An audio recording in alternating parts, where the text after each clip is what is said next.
Hello, everybody. I'm Nick, that's short for Necromancer, and welcome to today's episode of Voice of Cards, The Isle Dragon Roars.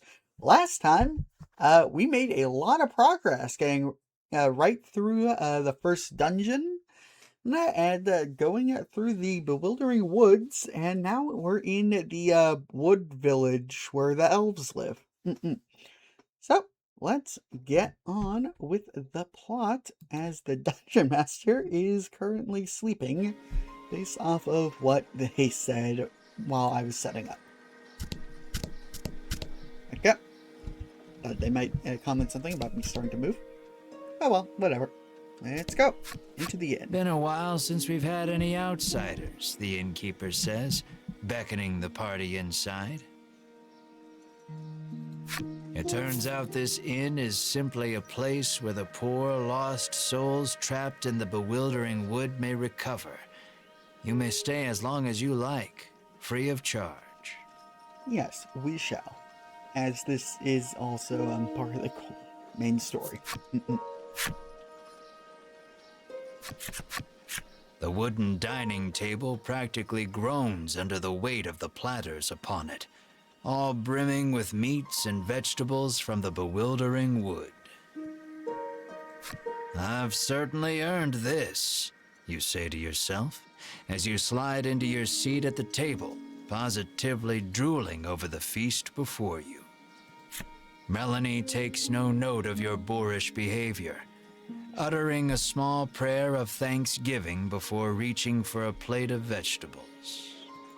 Mar sits, eyes fixed on the food upon the table, statuesque in his stillness. What a good boy.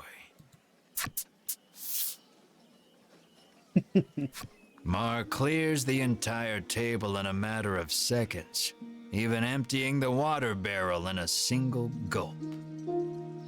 He lets out a self-satisfied burp that sends a small jet of just-drank water arcing out onto the floor. Womp womp. The sun sinks low, and the day draws to a close.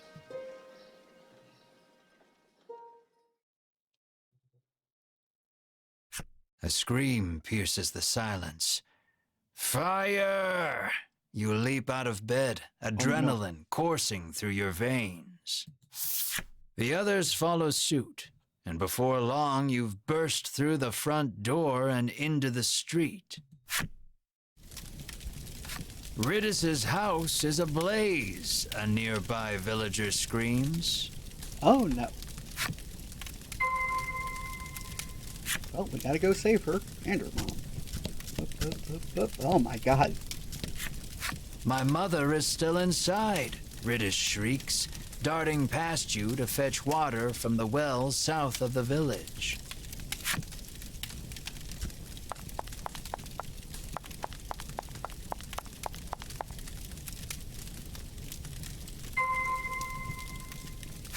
Oh no. Let's talk to everyone on the way. Hey Shuss, how's it going? From a distance, the woman watches Riddis's house burn, despair on her face. Okay. The dragon's going to burn down our village next, cries the girl, as if the world is ending around her. There. What's the guy blocking the exit say? Fire or no fire, ain't nobody allowed past, says the gatekeeper, stubbornly refusing to let you through. Oh. Okay. What about you? Someone save our poor village, prays the man, his eyes fixed upon Riddis's smoldering home.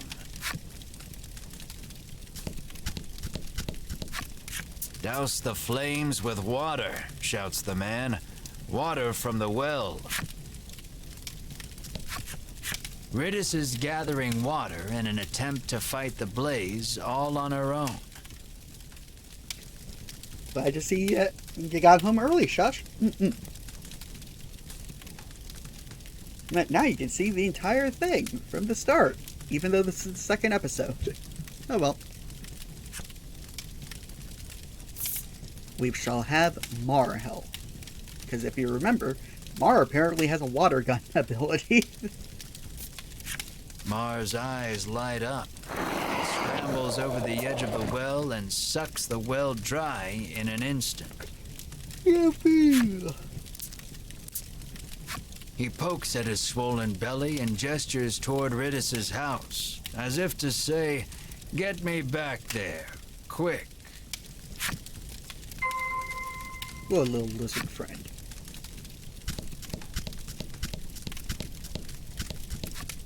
Quickly, put it out.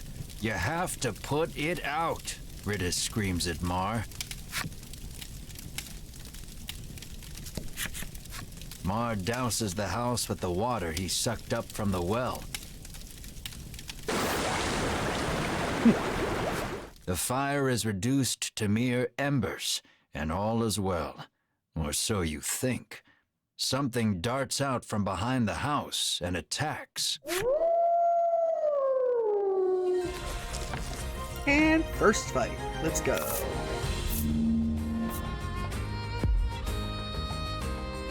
That is some awesome artwork. Oh, happenstance. Don't hold back. Add 2 to fire damage dealt by everyone. And based off of the art there, I'd guess this thing is immune. It is probably either immune or simply resists fire. Don't have ice on me, shit. Oh well. Zephyr will probably work. Not super effective, but you know.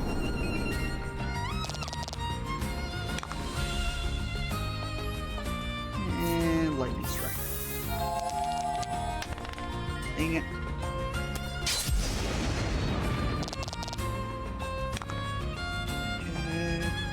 And rolling claw.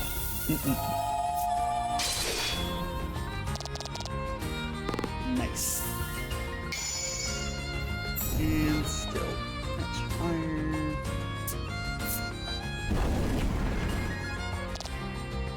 Oof. And hold down. And ooh, crit, nice. Excellent. Thank you.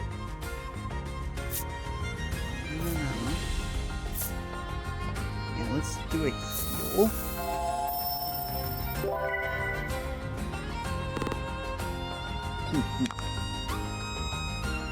And then a basic ram.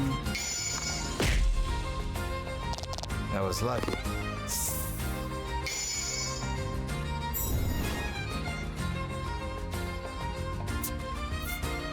Whoop. That was strong. Zipper again. And just a 1.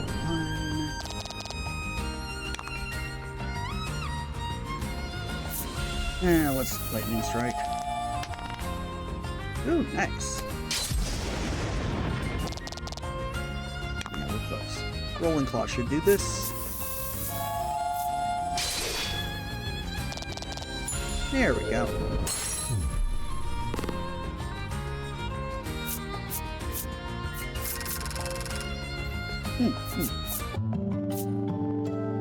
And level up. Nice. And none for more. Typical. The fiery beast dispatched, you return to putting out the last of the blaze with Mar's help. Ridis's mother, now safe, tells you the creature came out of nowhere and set the house aflame. What would bring a creature of fire to a place like this, you wonder?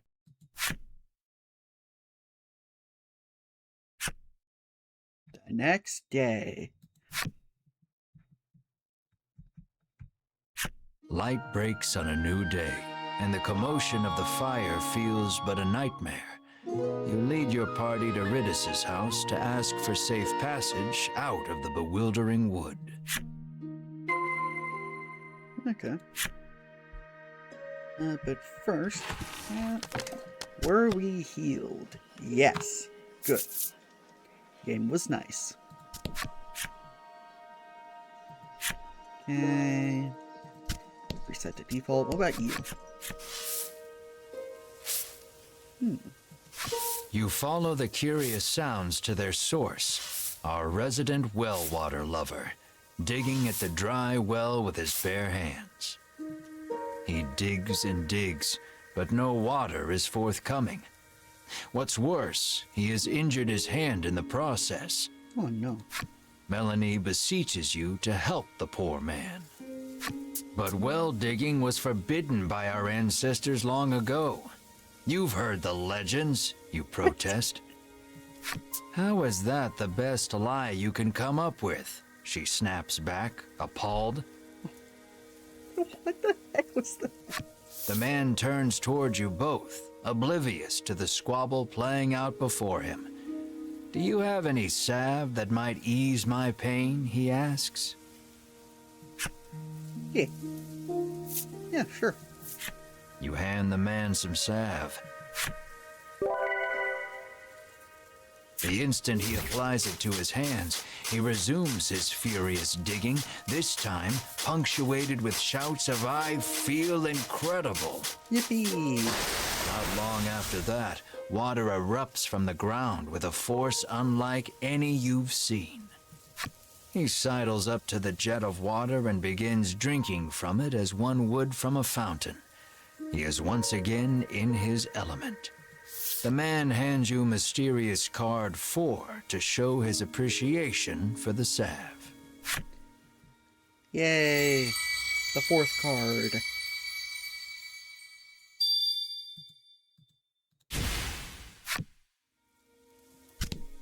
Cool.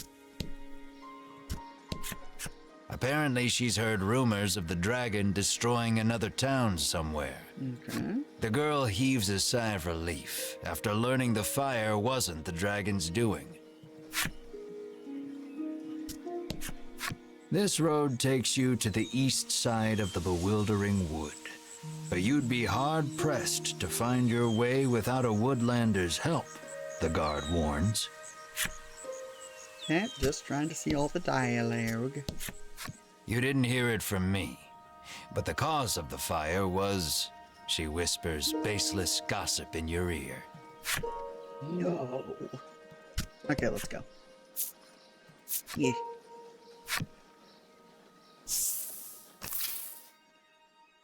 Though spared from complete collapse, Ridis's home has been thoroughly scorched. Let's talk to your mother first. Ridis's mother tells you she was once deceived by a crooked merchant and plunged into debt. Oh no. Ridis has been working to repay the debt ever since her mother took ill. You lightly press your thumb and forefinger to the corner of each eye, a mixture of sadness and anger swirling within you. Ah, yippee! Now we got to the other side of their story. Let's read that. Along with just inspecting that monster we fought. Pyro Wolf. The flames engulfing these wolves are said to burn until the wolf perishes. As such, one nation took to engraving the beasts on talismans as a symbol of long life. Ooh. And the other side is locked. Okay. And yeah, I didn't unlock that. Okay. Let's go to characters. Find mom. There we go, Mommy Ridis. Say, either through bad luck or too trusting a heart, Ridis's mother has endured no shortage of hardship despite living in secluded woodland. You might think the repeated swindlings would get her down, but that would require that she realizes she's been defrauded. Perhaps ignorance really is bliss. Anyway. Ridis sits alone in one of its rooms, the air thick with the smell of char. There shouldn't be any fire creatures for miles, she grumbles. She says the monster appeared while she was playing the woodland flute last night.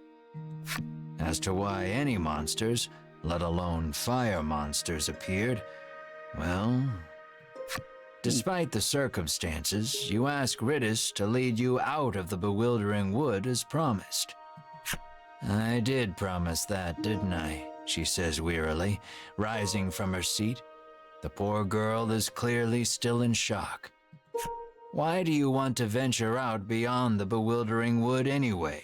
She inquires, as she gathers this and that in preparation to leave.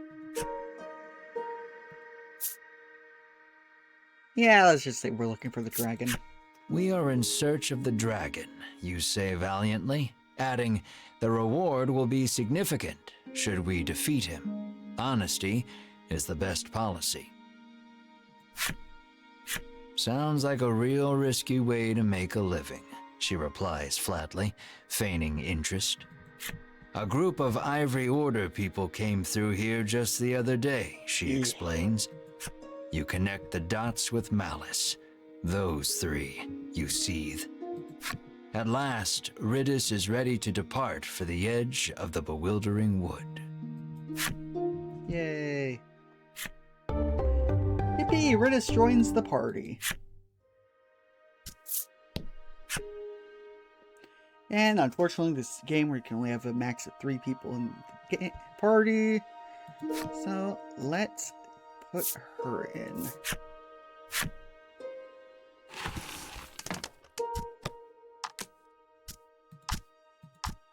There we go. And let's see what you got. Got a loose arrow.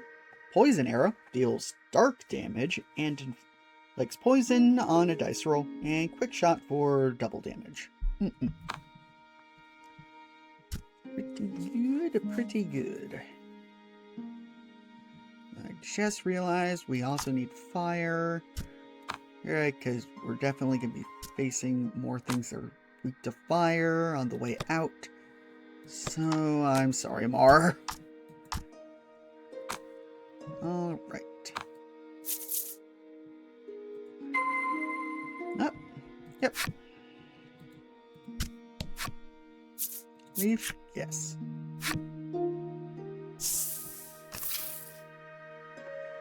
And before we leave, let's suit up.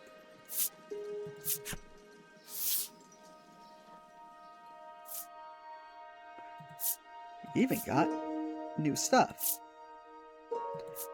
That's your current gear. Yeah, you probably want speed more than defense. Okay. Well, you already have the best of everything you want, so meh.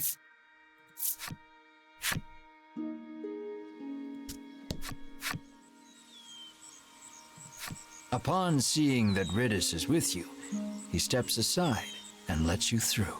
Yay.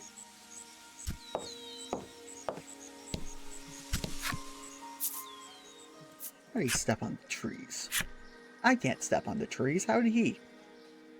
The eastern portion of the woods certainly does not want for thick, soupy fog. Okay. Restrictions again.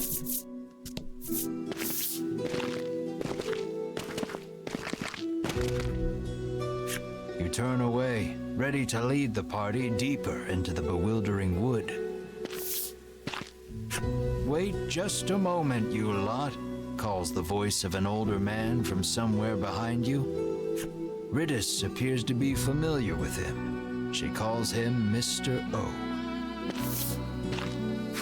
Here you are, young lady, he says, handing her a slip of paper. Ah.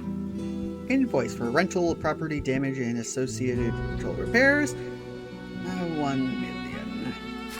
Oh dear. Further, Mr. O explains, Riddis did not have a fire insurance policy at the time of the conflagration, and so she shall have to pay in full. I'll thank you kindly to pay by the end of the month. Bye now, Mr. O says, receding from view as he returns to the forest. Well, he's got renter's insurance, folks. Hee. Ridis lets out a bemused chuckle, her demeanor remarkably calm for what has just transpired. She pulls the woodland flute from her cloak and begins softly playing.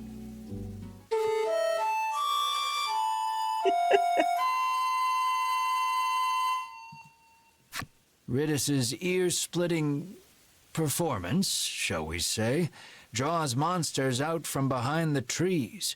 Within moments, they are nearly upon you.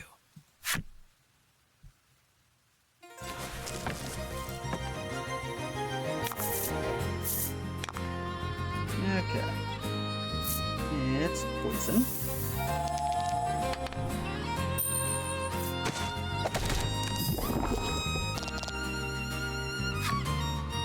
Nice.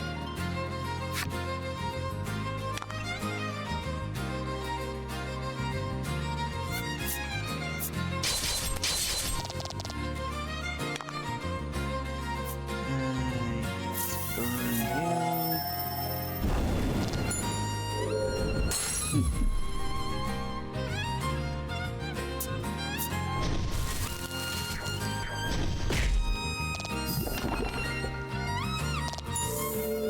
And you died.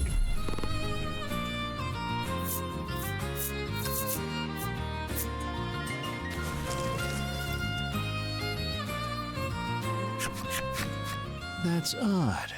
I must have made a mistake, Ridis says, burying her face in her old book once more. What are you reading? She opens the book to a particular page and thrusts it in your face. You can't tell anyone in the village I let you see this, okay?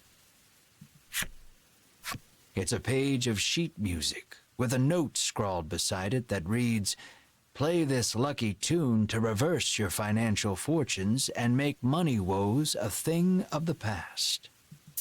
No matter how many times I played this last night, our debt never went down, she fumes, incensed. You inspect the page a bit more carefully. Off in a corner, in letters so small as to be illegible, another message reads, "May summon monsters if played incorrectly." You finally see that so long as Ridis holds the flute, this is nothing more than a monster conjuring melody. You snatch the woodland flute from her hands. "You have lost your flute-playing privileges," you inform her. "But I'll never escape from this mountain of debt without it," she cries, clearly still believing in the melody of fortune. Melanie quietly opines that while Ridis is many things, bright is not one of them.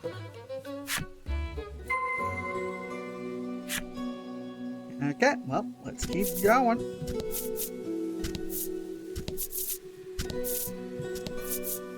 Chest.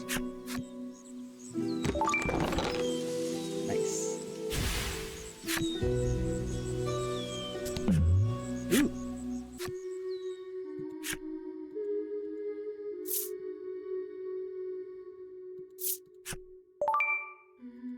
Oh.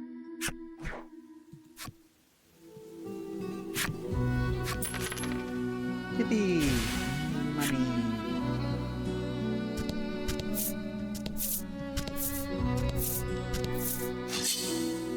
No.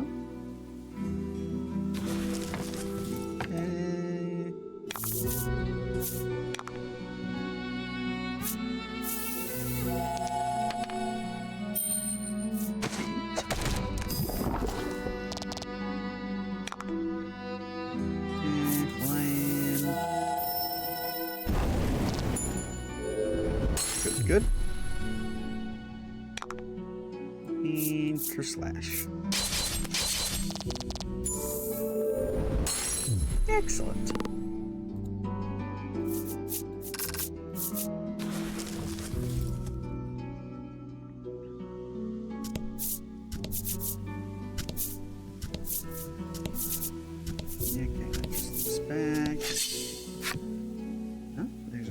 path.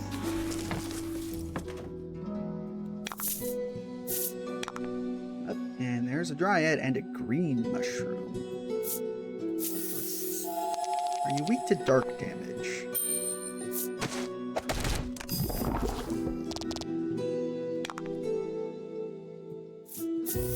And resist lightning. No, you do not. That is good. I will burn this mushroom because it scares me.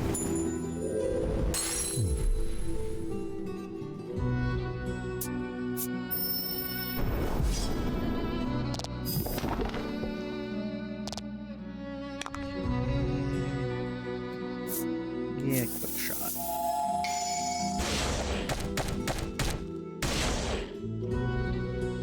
Awesome. Congrats. Thank you. Mar leveled up. Luckily. I forgot if characters that weren't in the active party did that. Oh, yay! We got the Dryad story. Nice. Let us read that. And we also saw that, but we haven't gotten its story yet, so I'll just leave it alone. Wyatt. Dryads believes themselves the belle of the forest ball, so to speak. On the night of the full moon, they have been known to hold concerts deep in the heart of the forest. The mere hint of a dryad song is enough to send creatures of the forest fleeing. For those who pay any mind to it, it passes gently into that good night. Okay.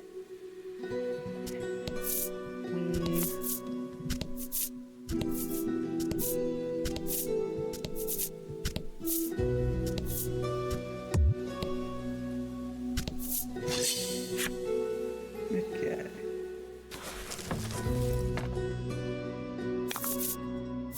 Don't hold back. Ooh, it's an armed slime. I like that. Instead of making the slime a different color, they just gave it weapon. It is adorable. Lightning? Sure.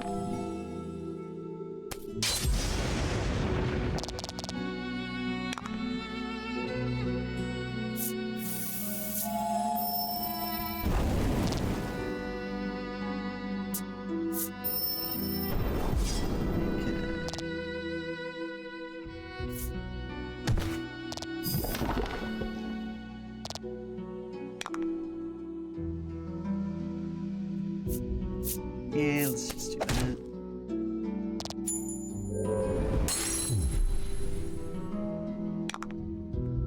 Okay. Who's lowest? You.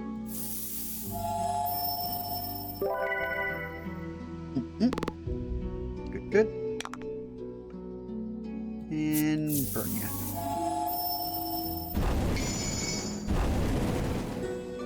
Perfect.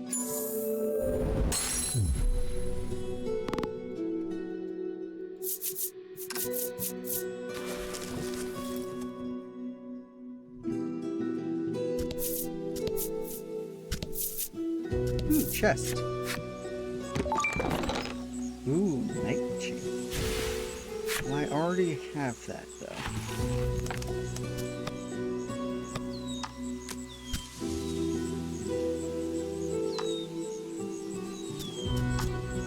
Yes. I do. Why can't I just find new equipment? Why is this one of those games that have you get all equipment that you could buy at the store for free after you see the store? It's so unfair. About the enemy. Okay. There you go. Poison ya.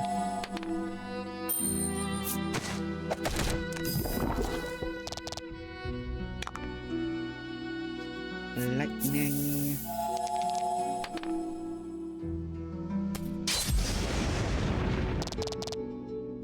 Okay. Burn you.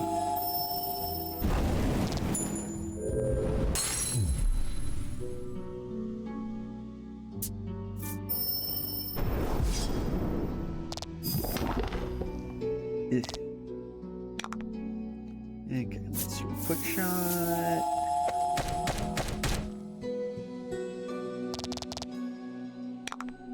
Nope, dang it. May as well heal.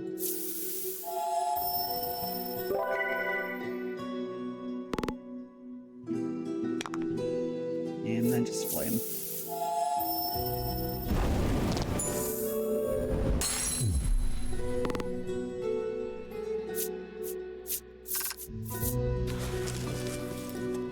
Excellent.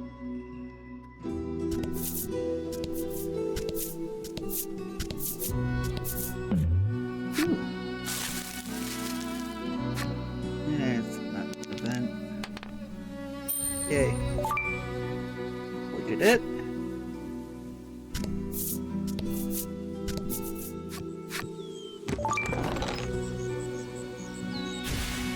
Oh, consumable I won't use.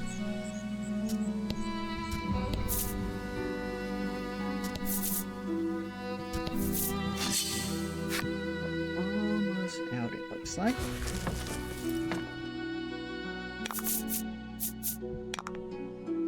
Okay.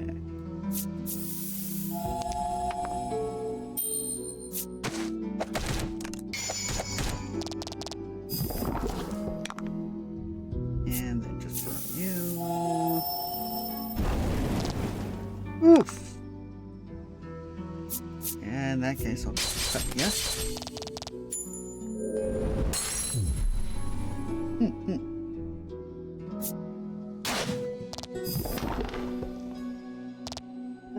One left. Yep.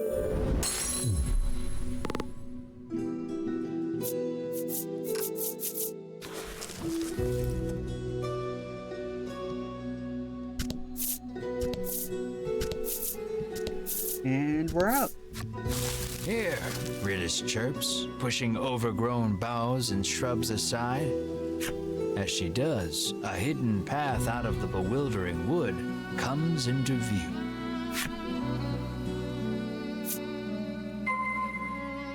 Yippee. Leave? Yes.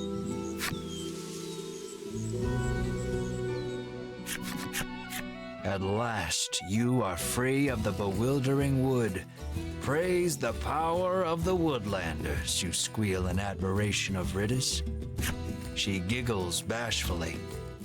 You've certainly kept your promise, you say. Thank you for showing us the way. I was hoping I could join you on your quest to defeat the dragon, Ritis suddenly blurts out.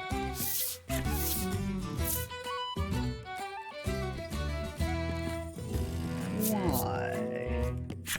She takes out her old book and thrusts another page in your face. This week's creature of fortune is the dragon. Boons may befall those who encounter him. Melanie's jaw goes slack. What is the deal with this book? Melanie asks, bewildered. I can probably pay off my debt if we can just defeat the dragon, Ritis chirps, revealing her true intentions. No, I won't dilute my share of the riches any further. No more additions to the party, you bark. Have you no heart? Are you just going to leave a young, helpless girl like me to drown in an ocean of debt and deal with that crusty old man? Ritis fires back relentlessly. I want to go. No. So goes the endless chorus of your thoroughly unproductive argument. Melanie calmly reminds you that the party in its current form stands little chance of defeating the dragon. See, you need me, Ritis says, sensing an opportunity. Your well-reasoned argument of no thwarted, you nod your head in resignation and welcome Ritis to the party. Yay!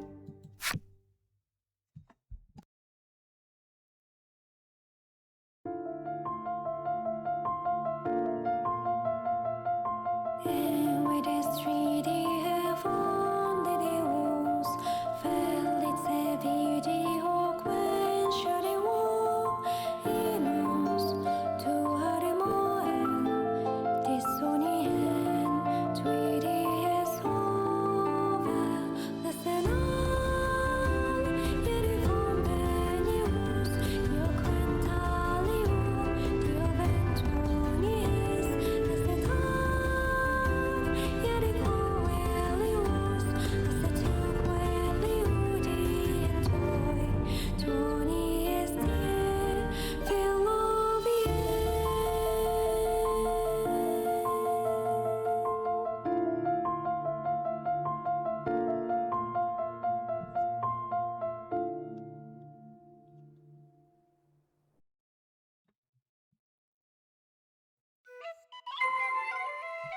Okay.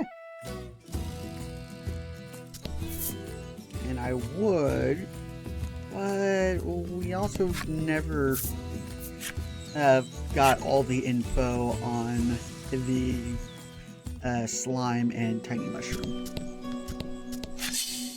So we're just gonna quickly farm those. Okay.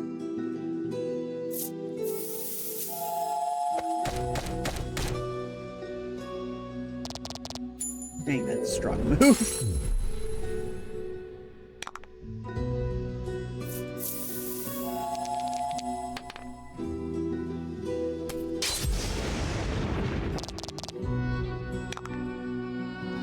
And these things just don't have much defense. They have good attack.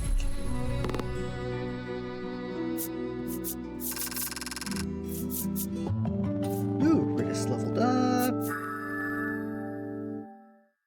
And got a skill. That is pretty nice. Can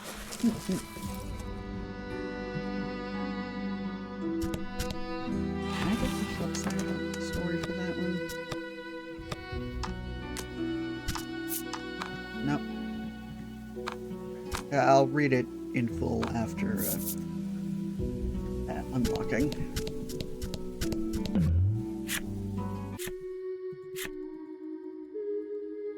Nope, find the singer.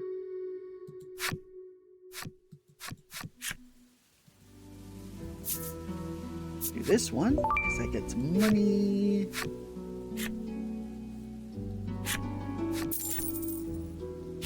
Not as much as the first time, but that's understandable. Repeatable 1,000 gold would be a bit overpowered.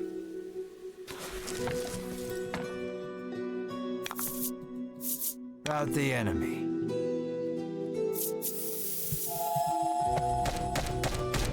Okay.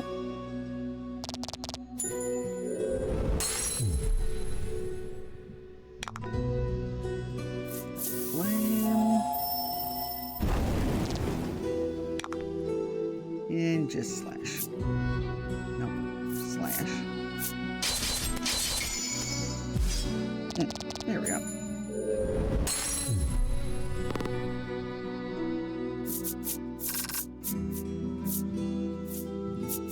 Okay. Ooh, nice.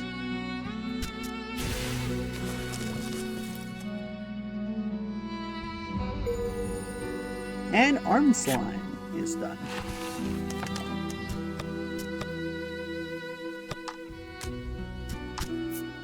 Armed slime. These slimes have learned how to wield human weaponry. Most all who have taken them lightly have paid with their lives. Well, learn to wield is perhaps overstating things. They still primarily attack by ramming their gooey bodies into their enemies, but now they do so while brandishing a sword. He's so cute. And you get... You're the last one I need. Green mushroom.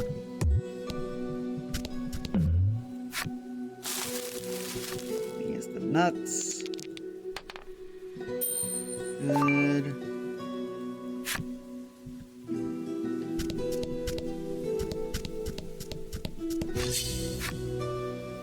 Come on, mushrooms. Give me the mushroom, boys. And Nope. fight. What happens if I just do that? Nope, okay.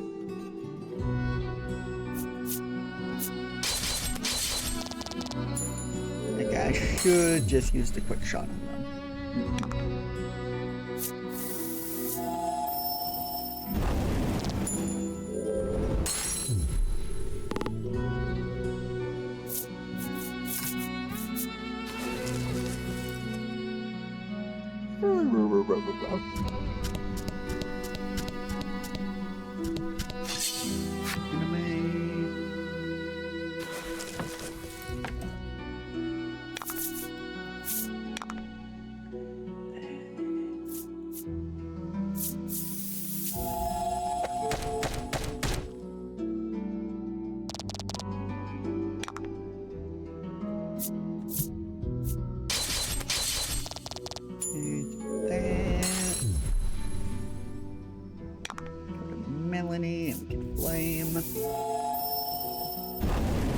Perfect.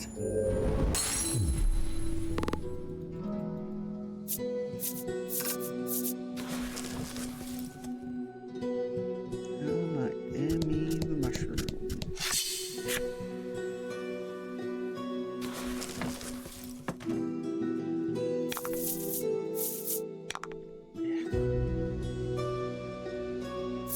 Just want the mushroom, man. That's all I want.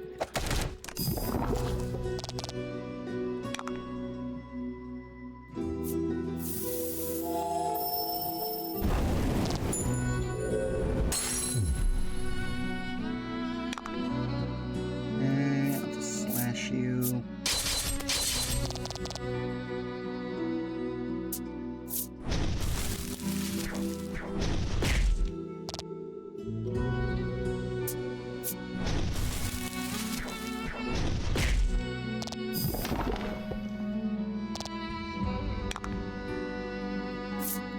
Just attack.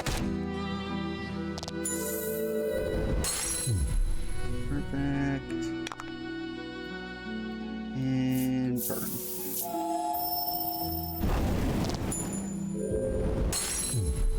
Good work.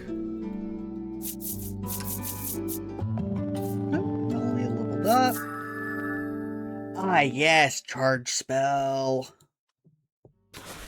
And this is going to replace Melanie's basic attack. Because, well, A, we basically never use that. Oh, no. Skills. Here we go. Melanie already has a good wide array of damage. But having that will just help the party out in general.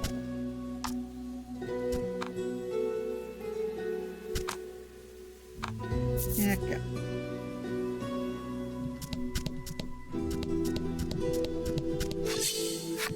And let's see. Get more mushrooms. Let's do this. Nope.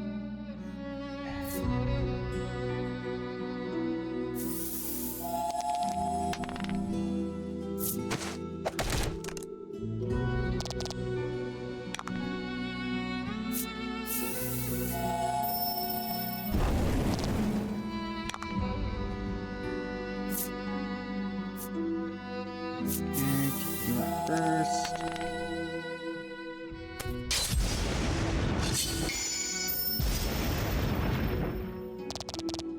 Awesome, awesome. Fortune favors the bold. No wonderful damage. Whatever will I do?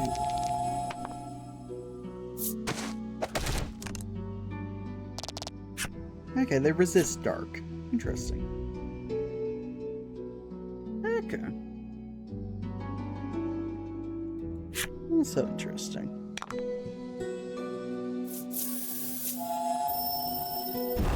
Yeah, I guess in retrospect, should have known better than to try to poison a slime.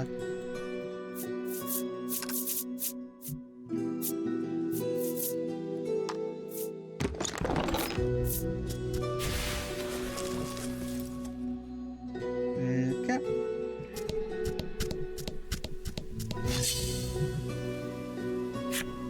Okay.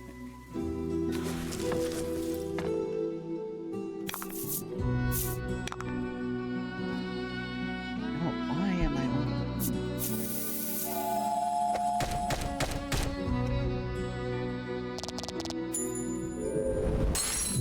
Where's the bestiary thing?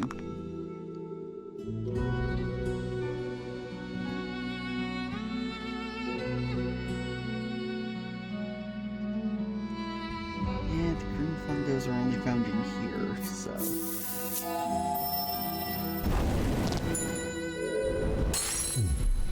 You did great.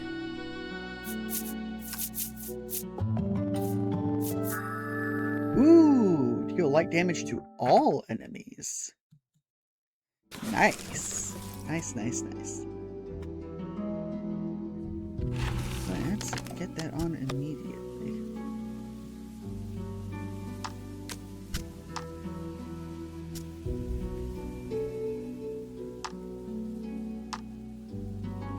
And that's not bolt damage, that's proper light damage even.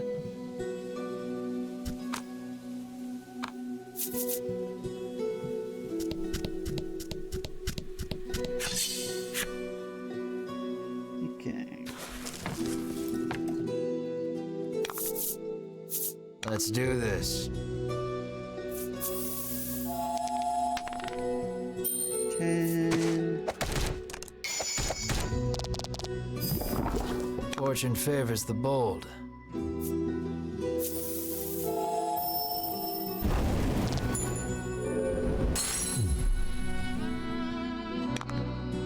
Okay, and lightning strike.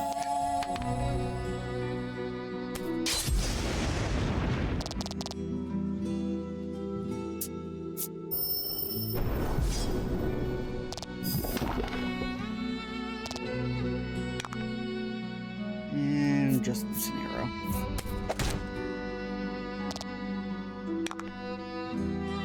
Nope, okay.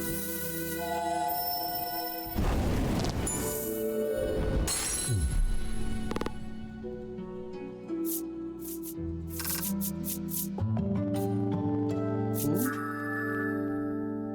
Yeah.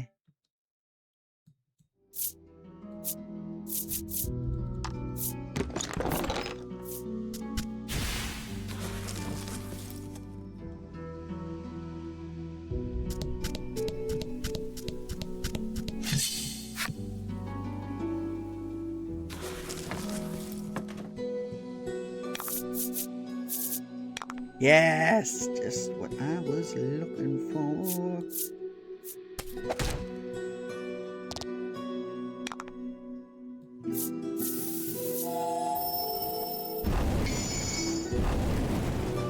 Okay, got that. That was lucky. And Shining Ray.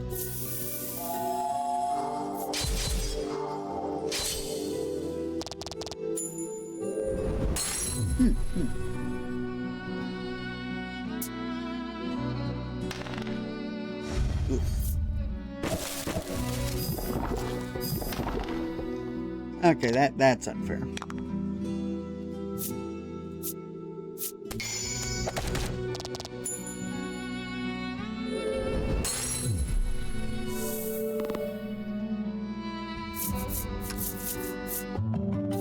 Ooh, are leveled up.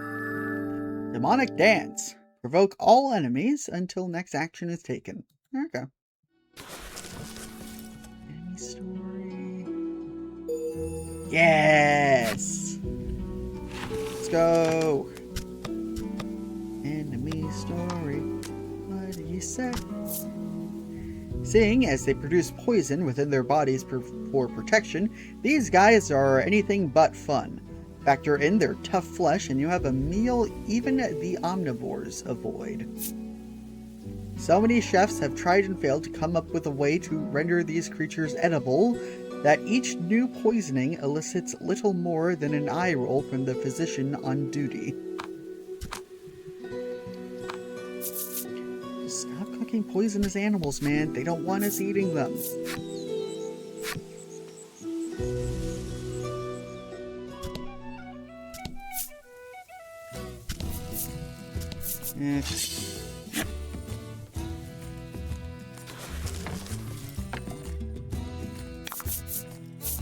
Let's do this. Oh my goodness, these goblins have hats. You resist dark. No. Okay. You're Gerblin, so you are weak to wind though.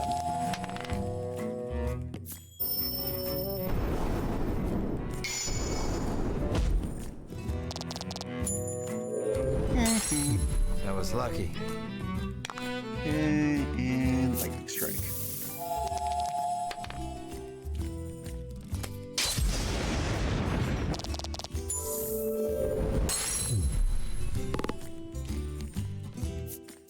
Go.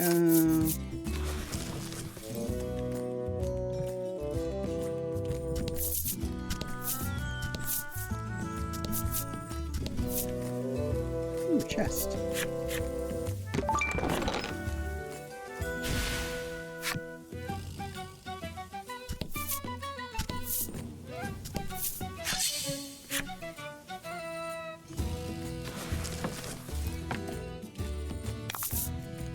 Don't hold back. Oh my goodness, look at this thing. 10 HP, but 50 defense.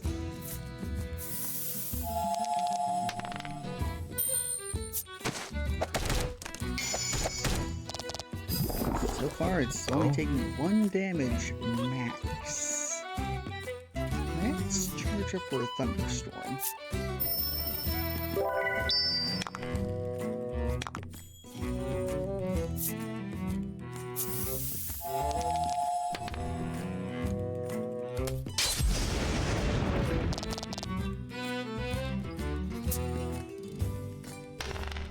God damn it.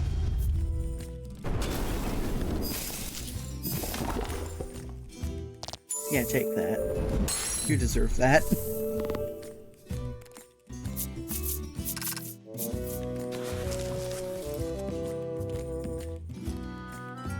Yeah, a knight.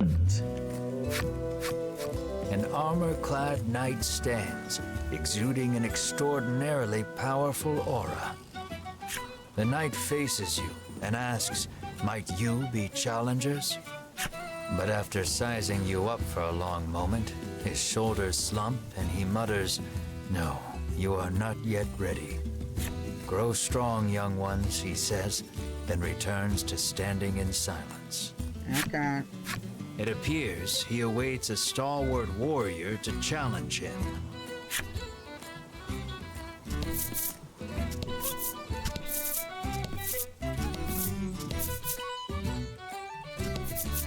Found the road. Honestly, let's just follow the road, get to town, rest it in, sell shit, use you know all what I mean. And then after that, we will get back to exploring.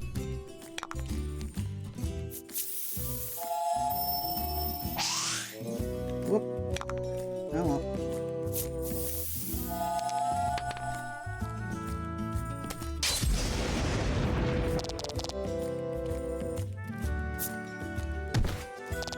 Ugh.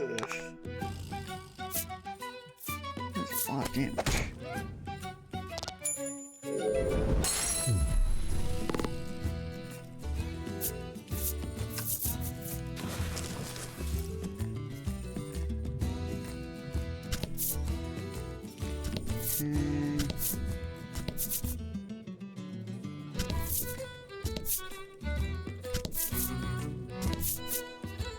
That's from where it was.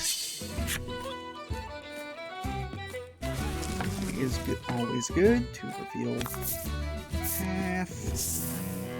Happenstance. Ooh, bolt bow. Well, there's a buff to bolt. I guess I should do that so that we can lightning bolt everyone.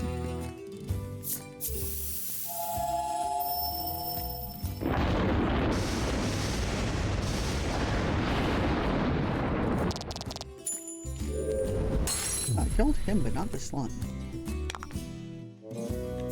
Oh.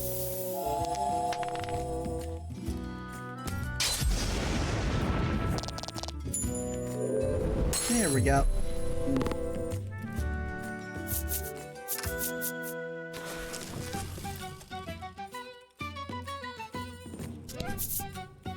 Okay. Somewhere there's gotta be a town. Don't hold back. Okay, I'll start by poisoning you.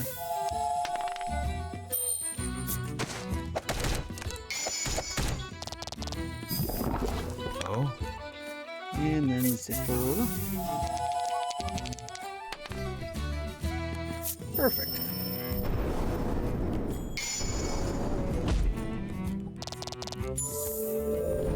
Nice.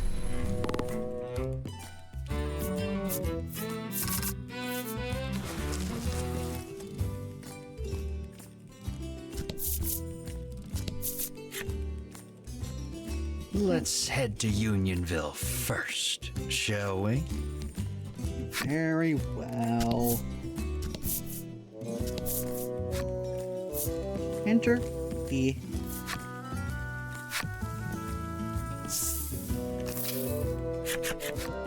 You see something approaching from up ahead. A monster, Melanie shouts, readying for battle. Mr. Flobby, get back here. It's dangerous out there, a young girl chides, taking the creature back to the village. It seems you've finally arrived at Unionville, a village where humans and monsters live together in peace. Yippee. What a weird place, remarks Ridis lightheartedly. I like it. We aren't staying a moment longer than necessary, says an unsettled Melanie, her distaste for monsters plain on her face. Okay.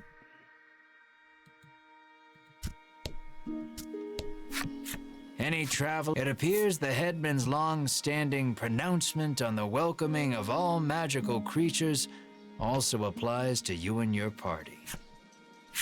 Yeah. I missed that line of dialogue. Fuck.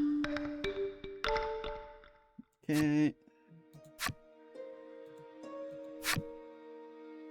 And poker heads in here. Ignore, because I think just poke my head in all of these. Because I think that's how you unlock their flip sides.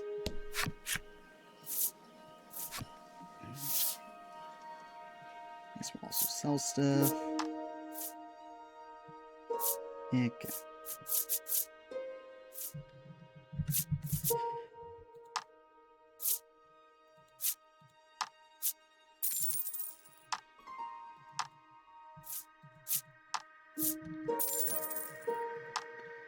Let's see, I also never gets that.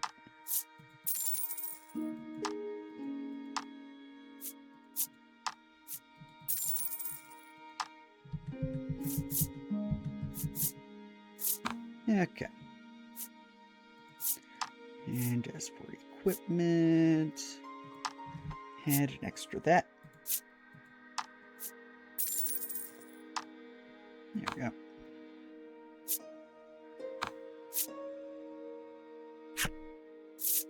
They got it anyway. Bombs, those, that. Okay.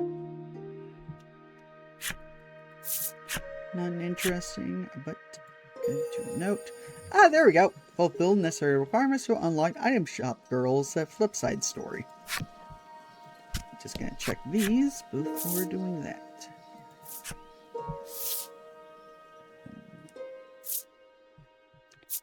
You don't really need anything there.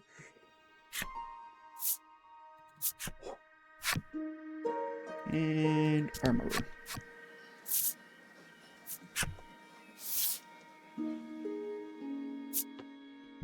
A Mistral Blade. Okay. That. Already have that. Thunderstaff would be good. That's also good. Already have that. Ooh, that would be good for you too.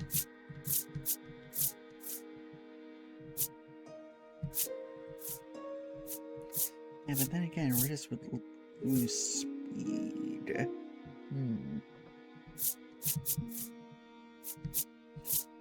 Also, a bunch more protective rings. Okay, first things first, weapons.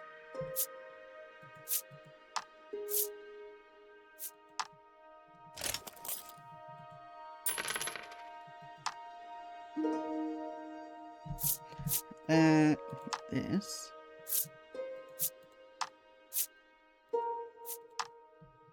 Asking who to equip it to, as if there's any piece of weaponry goes to any other character. Here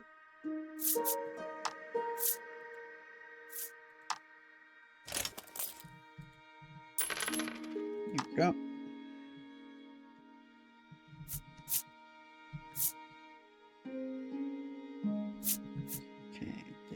get that from Mar.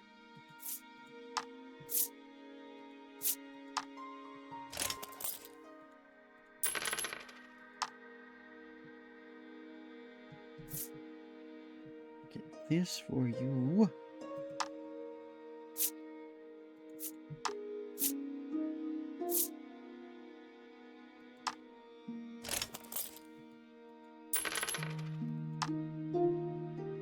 Go.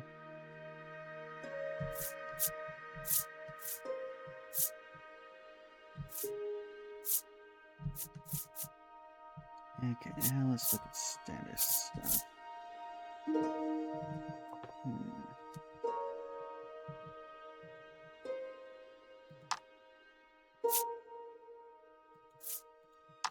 Let's give this to you.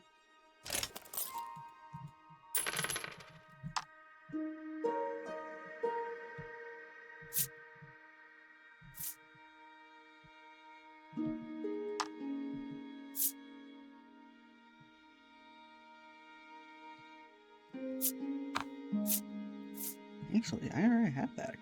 One of those, apparently.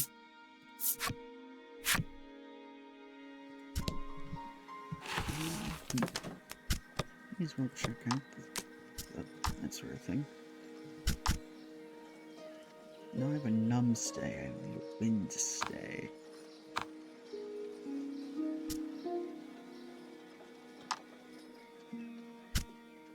Ah, you have the wind stay.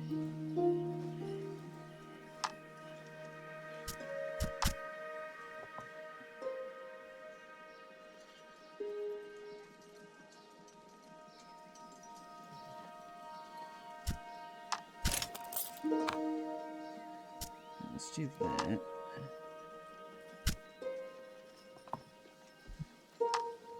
Yeah, let's replace your poison with this.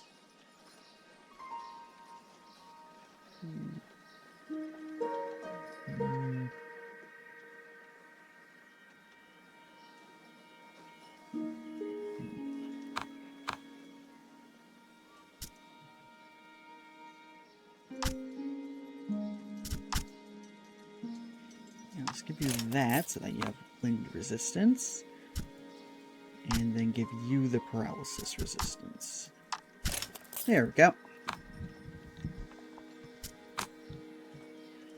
Okay.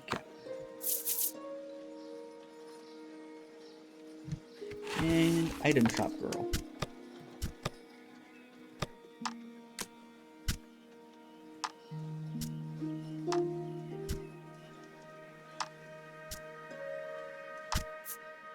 She was a quick hire. Her gentle disposition was sure to attract a few more customers, they figured. No one was prepared for the crush of customers that ensued. Her hiring was ultimately a failure. The damages wrought by her carelessness far outweighed the profits and left the store a shambles. Also, I like how the flip side also shows the art without the counter. There's a good detail. Okay. Well, let's go fill in the map. And since that way is something else,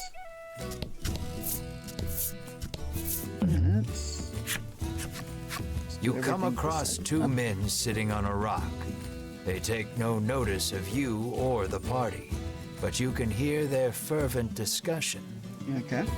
You listen in and deduce that they are a pair of thieves. You lean in, trying to hear what else the thieves are talking about.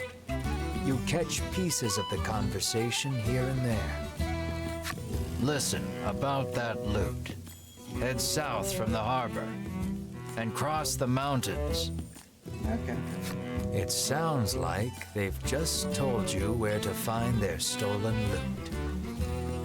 You hastily grab a scrap of paper, write down what you've heard, and quietly sneak away.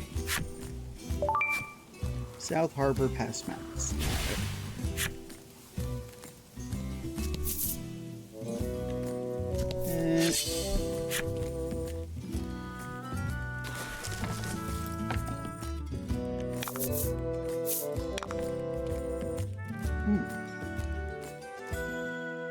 That's a scary looking monster. The fact that I didn't poison is also a bit scary.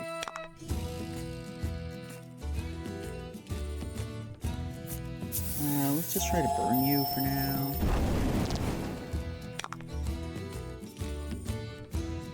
And on the attack.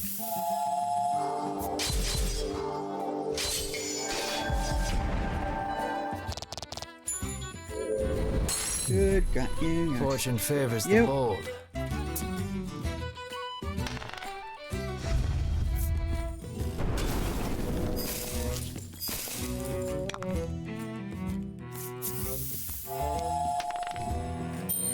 There we go.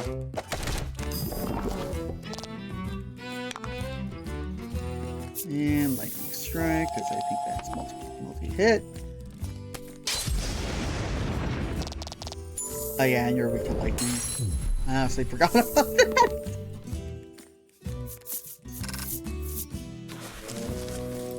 That was funny.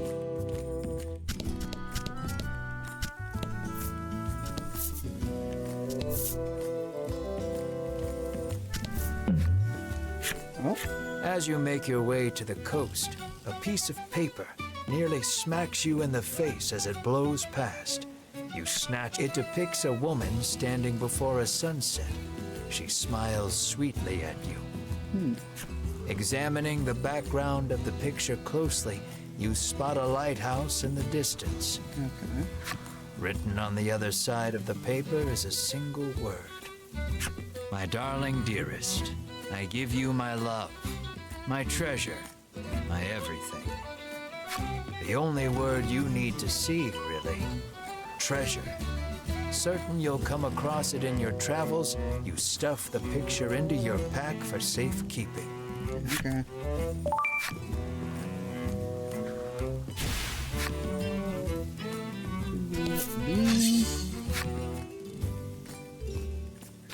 Okay, found a dungeon. Gonna ignore it.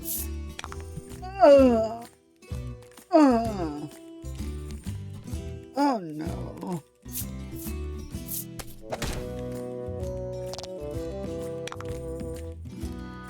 There's 3 of them.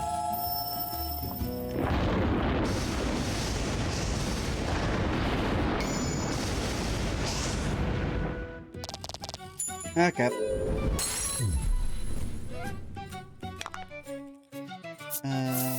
Will I take it out?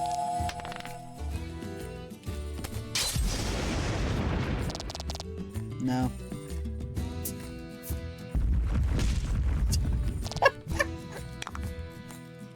I love the animations. This is multi-hit. That might do something.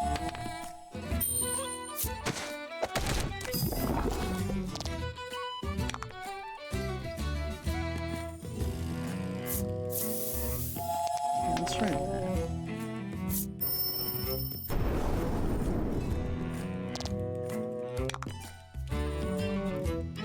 And lightning strike.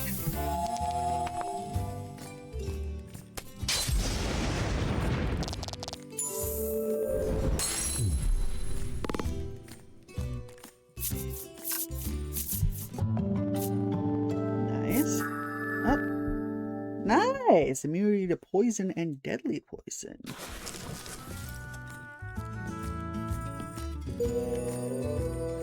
And we've unlocked Aqua Rock's story.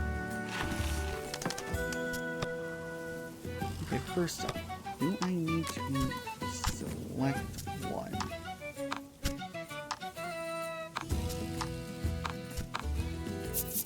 No, I think they're just both equipped. And much choice. There's Aqua Rock. There we go. All who lay eyes on Aqua Rocks are taken in by their beauty, only for the spirit within them to devour their souls in services of further polishing its vessel. At their vessel polished, the spirits pass on, leaving behind a gemstone frequently sold in illicit markets.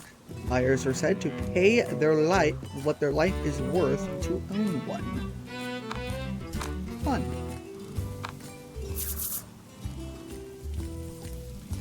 Right.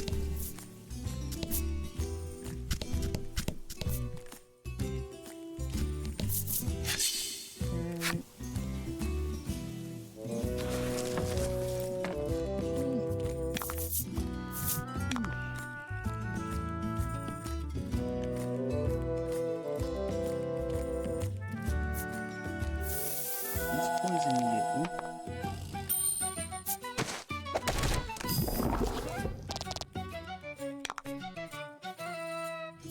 Do that to you.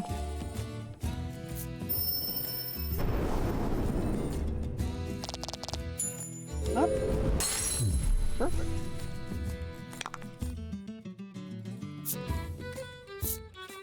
And then we can just do that.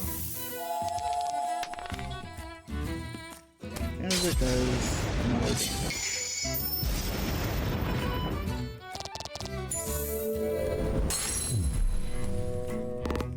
Ugh.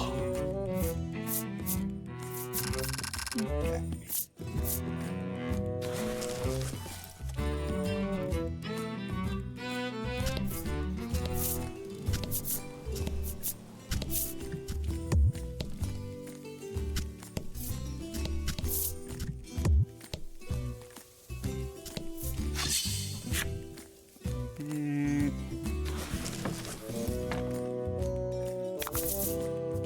Don't hold back.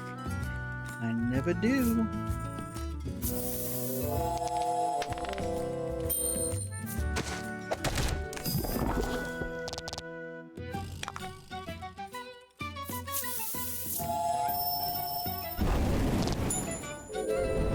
And that. And just lightning strike.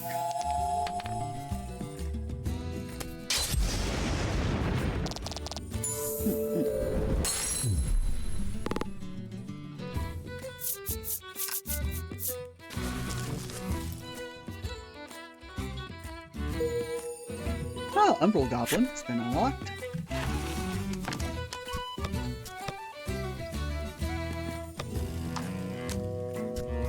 Umbral Goblin. Activated by violence, Umbral Goblins relish in using weapons that maim their enemies and are said to be elated by the sound and sensation of cracking their enemies' bones. It seems incessant bullying from their supposed mates is what snapped these goblins. Perhaps humans are not the only ones preoccupied with fitting into society at large.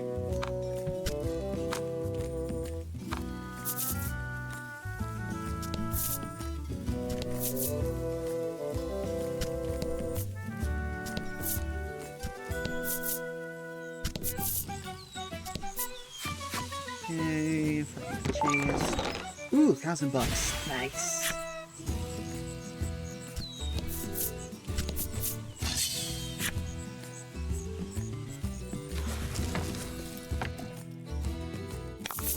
Okay. Oof.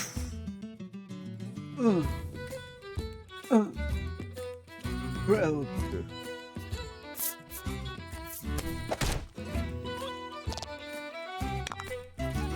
okay, Thunderstorm.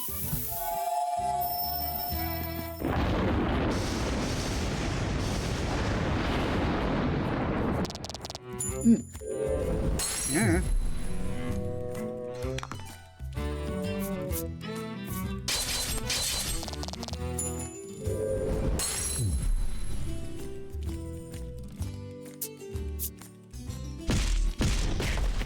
Heh.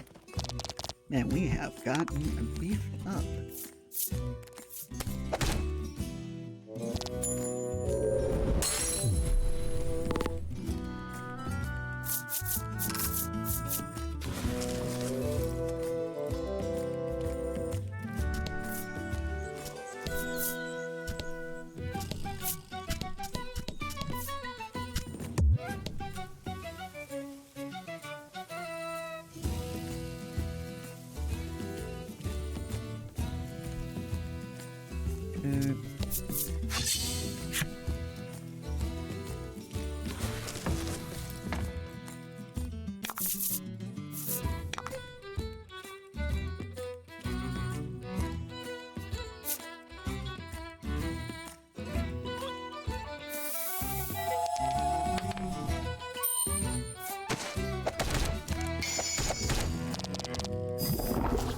was lucky. Perfect. Let me just flame. Okay, and then spinning ray.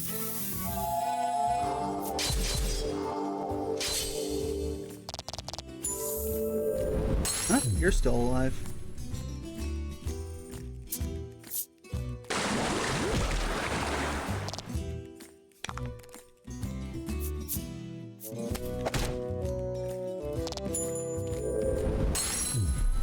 Congrats.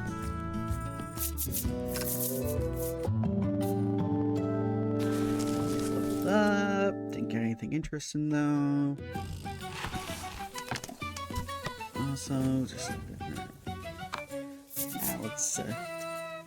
let's go to the inn. It's free. Not like I'm in a dungeon.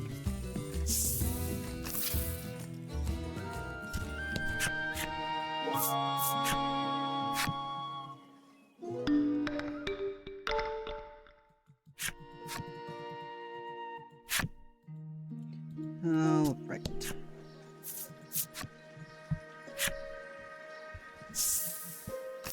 Back to here. Ooh, chest. $200. Nice.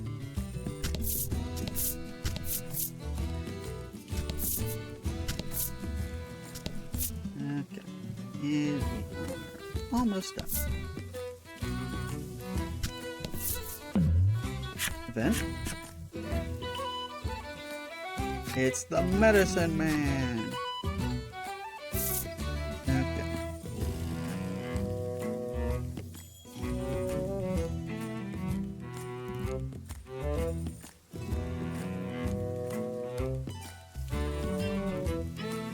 Alright, and we're just going to look up what the secret abilities are.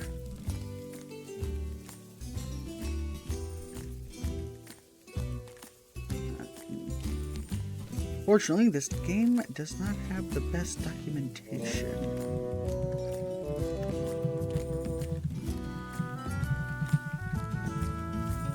Skills.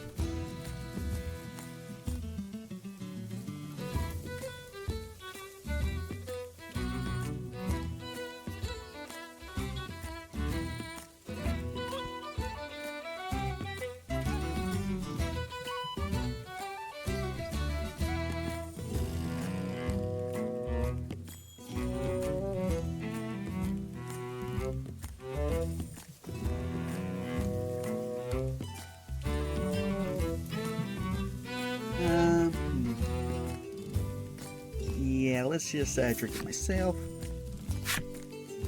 Everything in view is suffused with a soft light, and it is magnificent. Everyone looks so lovely. You have to tell everyone how wonderful it is just to be alive. Yippee! The reverie slowly fades. How long were you smitten? You can't say for sure. But everyone has taken a step or three back, and they all look deeply worried. After a long silence, the doctor of sorts speaks. I must confess, I had no idea it would have such a profound effect on one's character, he says in quiet disbelief. Be that as it may, he seems pleased to have seen any effect at all. He hands you a gift for the trouble and walks off in high spirits.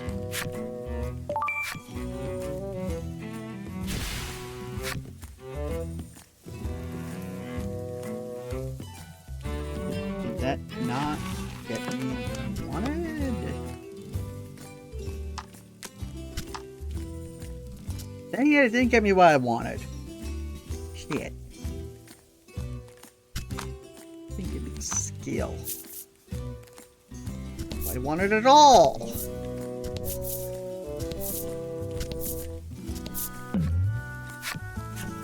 A bizarre rock appeared. It seems primed to explode. Nice.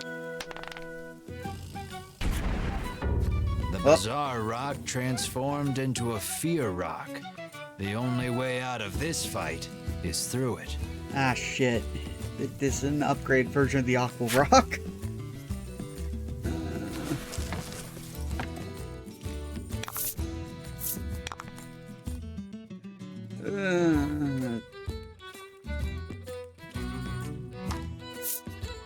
Fear Rock.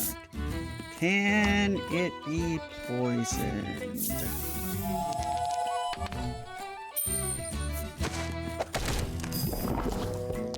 Yes. Okay, good, good. Okay. I'm going to guess that its weakness is light. So let's charge spell.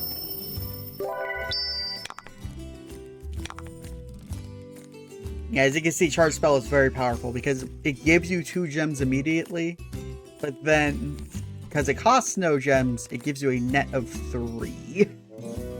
It's a very good spinning ray.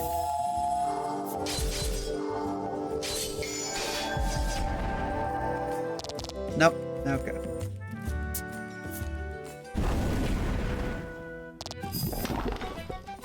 Okay, it might just be fire. Or, yeah, it's probably weak to ice, which I don't have.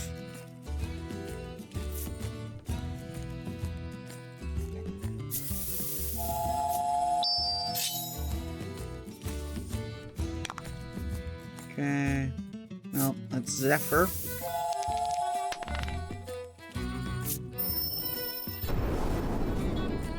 Hits multiple times. And then heal you.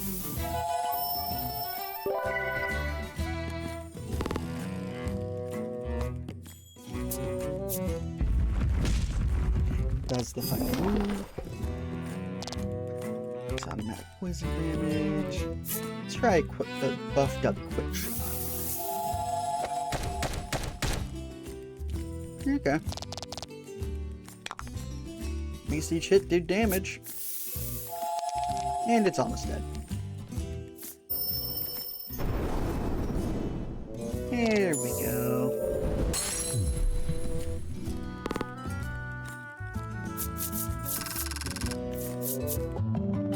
Ash leveled up.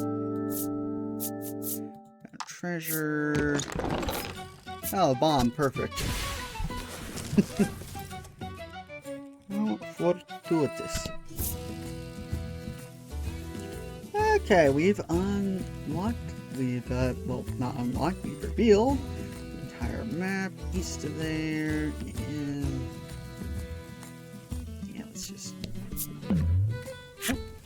You come across a gaping hole in the ground. A sign beside it depicts a piece of armor, followed by, "Do not drop this in the hole." It's only human to want to do exactly what you're told not to. However willing you might be, you don't have the armor depicted, so you walk away. Okay, well, yeah, find a knight's armor.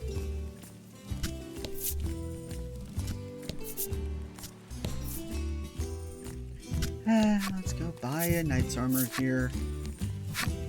Because apparently that's an event that exists.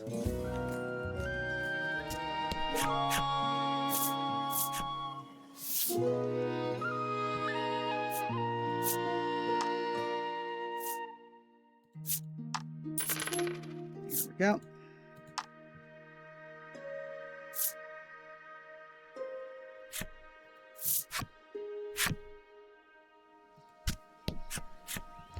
And let's rest. Blip, blip, blip, blip. Okay, now let's start asking around, down, about stuff.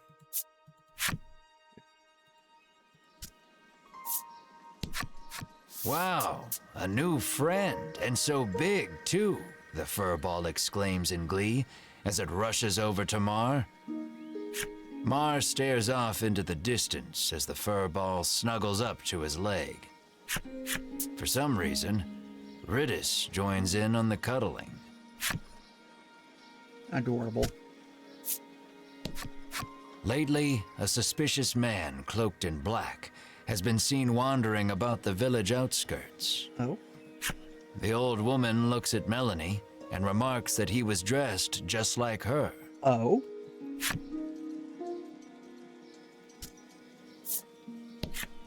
The village headman is a renowned gourmet, and rumor has it he only dines on the finest foods. Yeah. The man says he wishes he too could have such a lavish meal just once in his life, his deep desire for delicacies only growing with time. Oh, we fulfilled the average man's flip side story. Nice. Collection, characters, and average man. Not a day passes, he didn't wear his hair or average clothes just the way she liked. She was the prettiest girl in the village, and one day he was sure she'd notice him. Before long, the village was full of men who dressed the same and wore their hair the exact same way. She ceased to be able to tell any of them apart. Awesome. The little orc child is engrossed in a fairy tale. The title reads, The Legend of the Dragon. Oh. Let's sneak a peek. You take a peek into the picture book and come across a passage that piques your interest. Defeated by the king's army, the dragon hid itself away. To where, you wonder?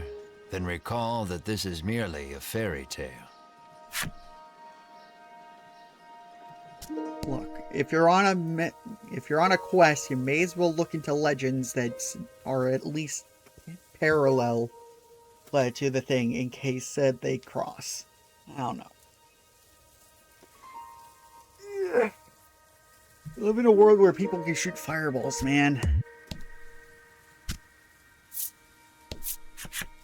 However does your mouth become so filthy, Mr. Flobby?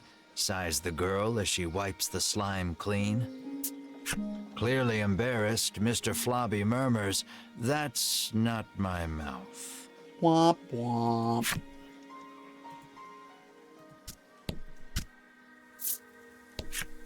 A young boy wanders up to your group in wide-eyed wonder. You surmise his curiosity stems from the lack of travelers visiting the village. You realize you are right when he assails you with questions about your origins and adventures. The Inquisition leaves you exhausted. No one expects the Inquisitions. Ooh! Unlock Simple Boy.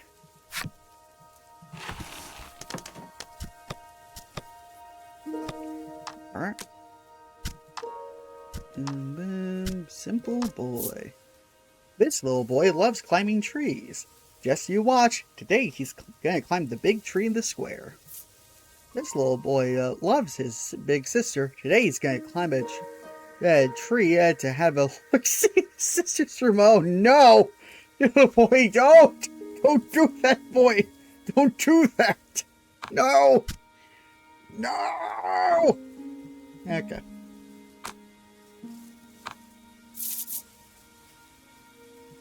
Okay. The little goblin sulks as he gazes upon the withering flowers he tried so desperately to take care of. He looks at you with tears in his eyes, silently begging you for help. No.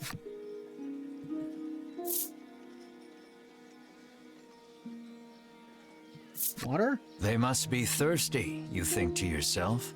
Then douse the flowers in water until... Stop, stop, the goblin shrieks angrily. You're drowning them. If it were that easy, the goblin says, he would have done it himself. Fair enough.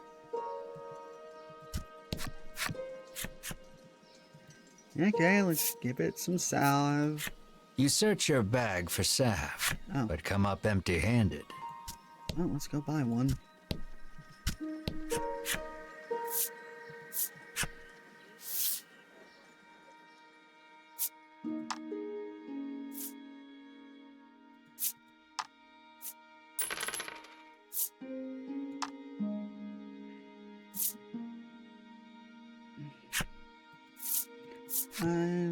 Also, may as well check to see what we could sell.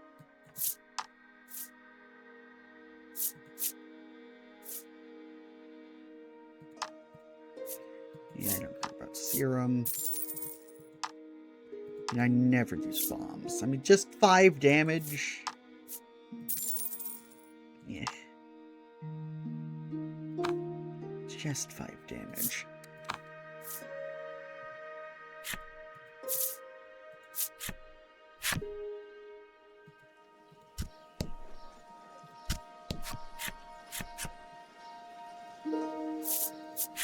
You pour the salve onto the flowers, and they stand up tall. Yippee!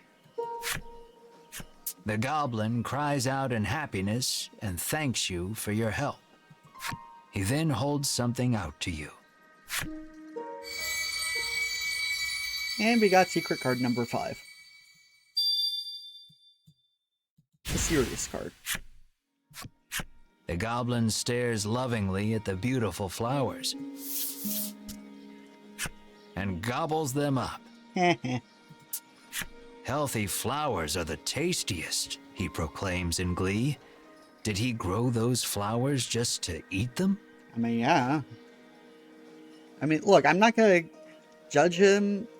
I'll enjoy lavender-flavored stuff. But, and, you know, lavender's a flower. So, you know. But plus he's a goblin. He's a completely different stomach and probably tongue structure. So, yeah. Who am I to judge? You ask the old man if he knows anything about the dragon. No, sir, he answers. All I know is that it brings more trouble to this already troubled world. Fair enough. But our headman is a wise and worldly man. He might know something, he remarks, pointing at a house not far away. Alright. Let's talk to these other mysterious people first.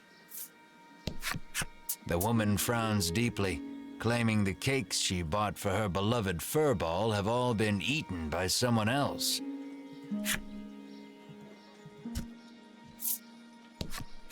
A quiet furball sits with crumbs around its mouth.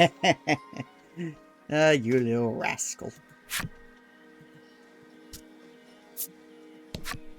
The child says his monster friend left the village suddenly to go back home.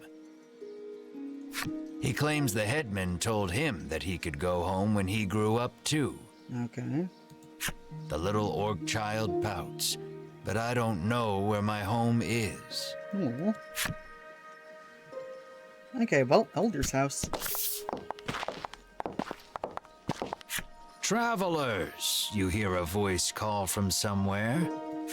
Down here, at thy feet. You look down to see a small clump of fur by your boots. The clump of fur speaks. I am Lappy, and I should like to journey forth with thee. Lappy the furball looks at you with amiable expectations.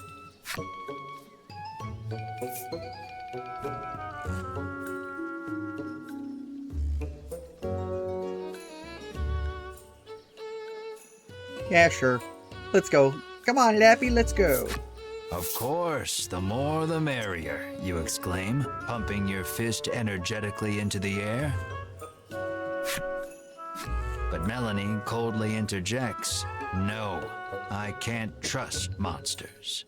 But Mom, Thoroughly rejected by Melanie, Lappy bursts into tears. oh, poor little fella. Lappy says he has no friends because of his aged face and speech. All alone, he decided to leave the village on a journey. Poor guy. Your party is silenced by the crying child with the face of a grown man. You tell Melanie to be nice and quip that both she and Lappy could use a friend. Exhausted from arguing with you, Melanie half-heartedly agrees. Fine, we can be friends. However, she says that they are on a dangerous journey to defeat the dragon. As such, they cannot take a child with them. Fair enough. Lappy leaps up and hugs her in his excitement, exclaiming, "Thou hast made me so happy." Looks like Melanie and Lappy became friends. Till next time, Melanie says, peeling Lappy off of her and placing him on the ground. Though she thought all monsters to be evil, Melanie feels that the ones here are different. Finally, a friend. Aww. Enter? Yes.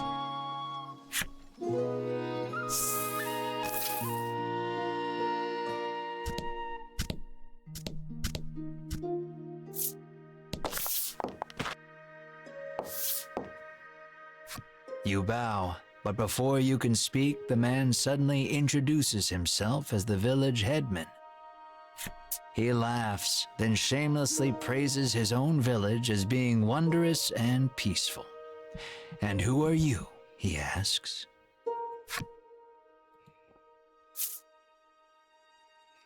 We're the heroes who are going to take down the dragon, obviously. After explaining that you are on a quest to defeat the dragon, the headman invites you to rest your feet a bit in his village. He says that he had heard rumors of the dragon when he traveled the world. "You must be tired from your journey. Have a seat. I will have my chef prepare a feast," the headman says, then claps his hands twice to summon a stewardess.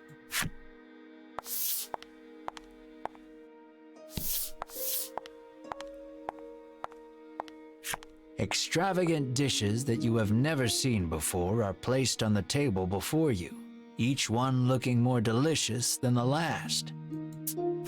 "You're drooling," Melanie scowls. You hadn't even noticed. You wipe your mouth with your sleeve, then gasp as you turn to Mar. Perhaps in an attempt to hold himself back, Mar is gnawing on the table corner. No. There. We'll eat soon," you reassure Mar while gently stroking his head. The doors fly open in the next instant, and a girl runs in. With tears in her eyes, she tells you that her dear companion, Mr. Flobby the Slime, is missing. The headman's eyes go wide in surprise. "We must find that slime right away," he says anxiously. "You are starving, but it doesn't look like you'll be able to partake of the feast before you because of Mr. Flobby's disappearance." Yeah, we'll look for it. "We will find your slime, and then we feast," you add quietly. Melanie reminds you that you are here to get clues about the dragon from the headman. What's the difference? Literally everything. Hunger taking its toll, you two begin to argue. Look, look, the headman insisted on giving us a feast. Just accept the feast, come on. "Brave heroes," the headman interjects, then bows his head. "Would you please find her slime?" It appears the story has hit a standstill until you find the missing Mr. Flobby. You need to hear the whole story from the young girl.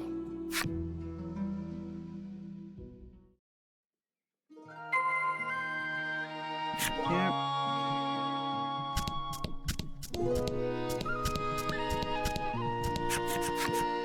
The girl sobs, wailing about the missing Mr. Flobby.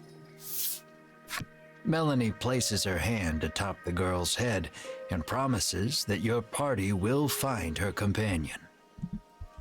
The girl then hands something to Melanie. It looks like the muddy handkerchief she used to wipe Mr. Flobby. Gross. She asks Melanie to wipe Mr. Flobby with it after you find him. Okay. The girl claims to have searched the village but cannot find her friend anywhere. Regardless, looking aimlessly outside the village would be a waste of time. You decide to collect more information in the village. Okay.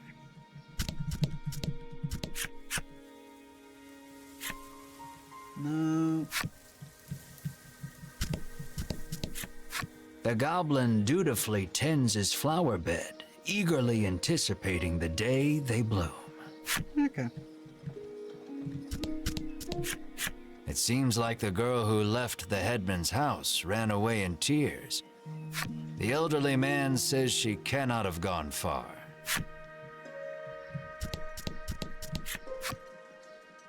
Okay.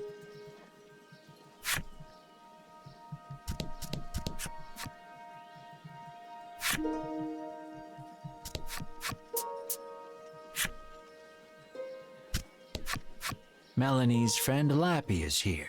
Yay, Lappy. Lappy cuddles up to Melanie. Yay. Despite her hatred of monsters, Melanie doesn't seem to mind. Yippee. Oh, there we go. She says she saw a suspicious man in black with a slime outside the village not long ago. She claims they went northwest together. Did that man take Mr. Flobby? You resolve to leave the village in search of the pair.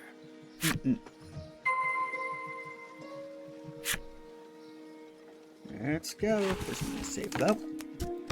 Yes, I just realized it's been a little bit since I did a manual save. Yeah, like 2 whole hours. Basically. Okay. Oh, nameless shrine. That is northwest. Let's go. Though a torch is not strictly necessary, it would certainly help you find your way through the dimly lit shrine.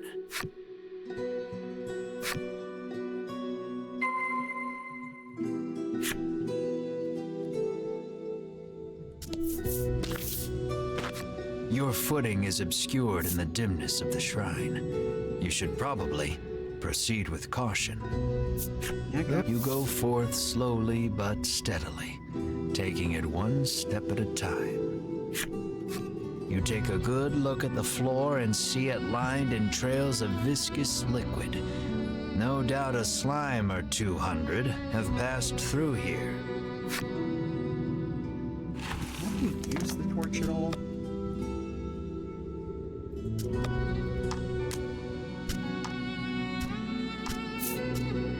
Nope.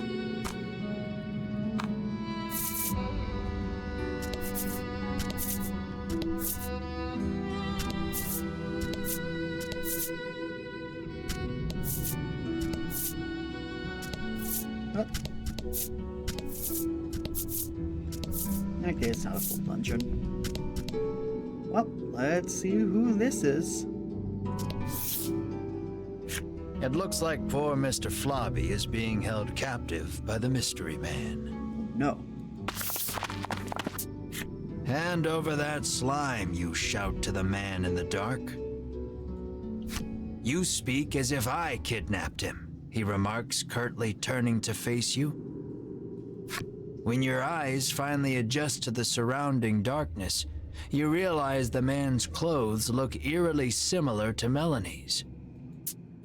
Melanie's mouth falls open in surprise.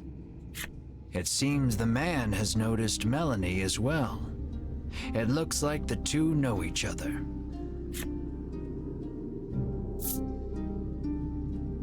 They are wearing matching outfits.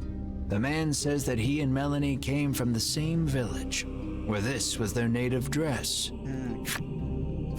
The man's revelation makes you realize that you know almost nothing about Melanie's past.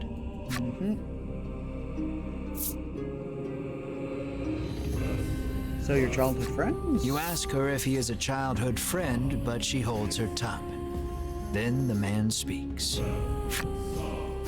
With forbidden magic, our clan has ensured the dragon, he begins, when Melanie cuts in.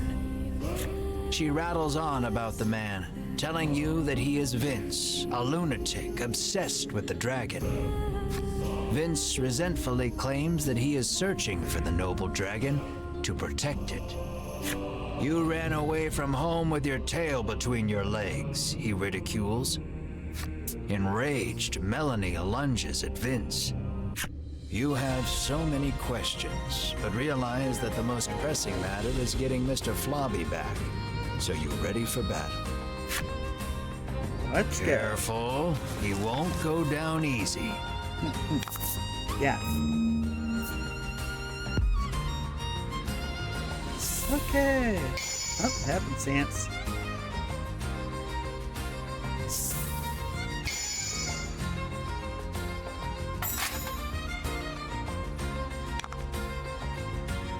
Let's start with poison. Damn it.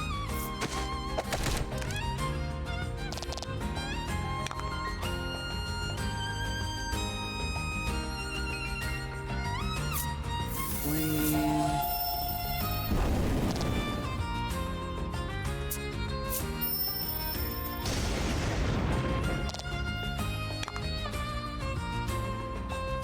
Lightning.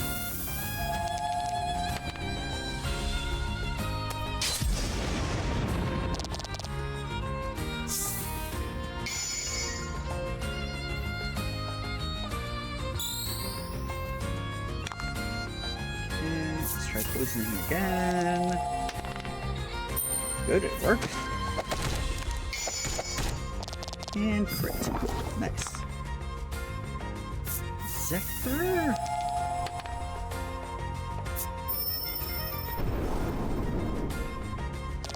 Okay.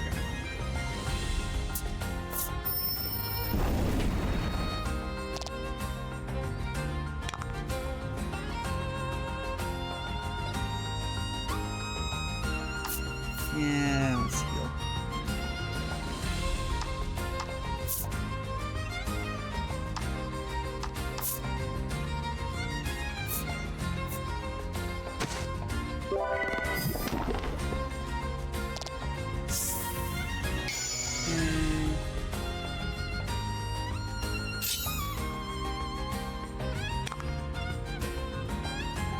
And quick shot.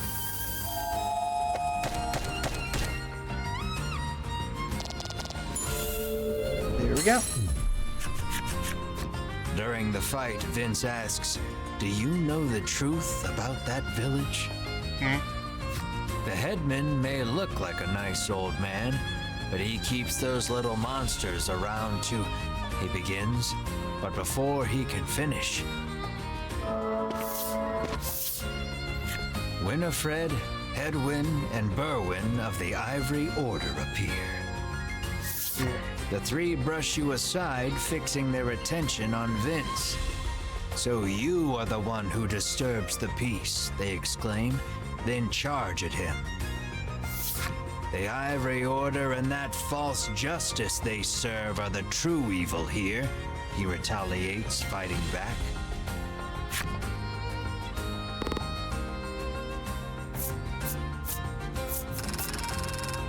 Aw, no.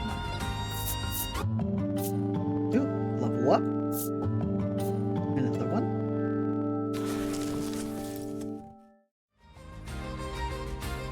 Seeing the two parties occupied with each other, you realize this is your chance to grab Mr. Flobby. Gotta save Mr. Flobby. Perhaps wary of humans, Mr. Flobby dashes out when you draw near.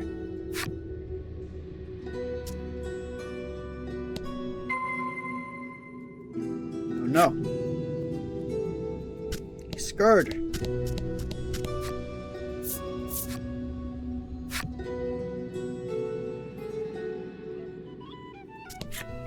When you reach out to grab Mr. Flobby, he suddenly attacks.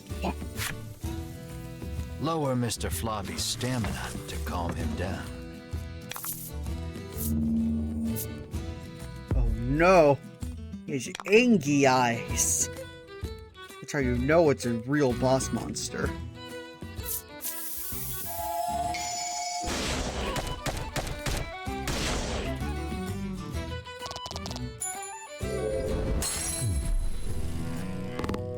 That was tough.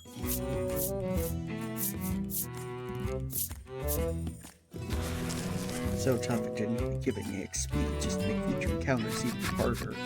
Exhausted from the fight, the raging Mr. Flobby finally stops attacking. But it seems he hasn't yet come to his senses. He glares warily at your party. Find something to help return Mr. Flobby to normal. The handkerchief. You wipe Mr. Flobby's mouth with the handkerchief you received from the girl. Then you hear a quiet voice speak. "That's not my mouth," Mr. Flobby murmurs bashfully. Reps. It looks like the girl's familiar scent on the handkerchief returned him to normal. Having regained his senses, Mr. Flobby heads back to the village. You place the increasingly sticky handkerchief in your bag. Okay. Put down.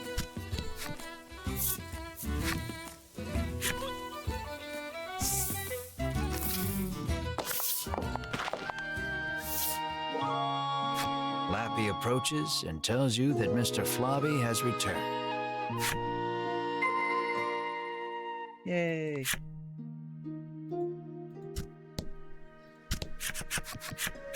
The girl is ecstatic that Mr. Flobby is finally back home.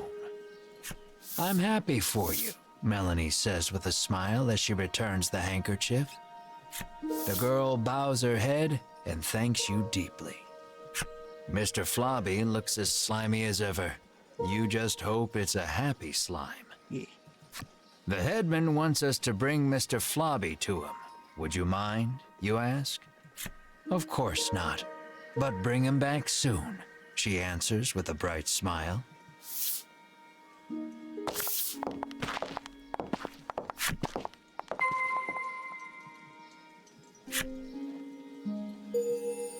Yippee. Ooh! You fulfilled the necessary requirements and unlocked Mr. Flobby's enemy story. Up. There we are. It's everyone's favorite friendly villager slime, Mr. Flobby. You can find him playing house or racing against a girl in the village. He's the bestest friend ever. Mr. Flobby comes from a real big family. There's his sister Plobby, his brother Blebby, and his nephew Booby. Sadly, none of them are with us any longer. Oh no, that's so sad.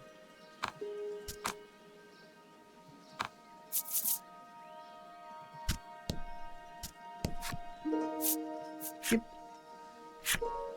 Wonder why. Oh well.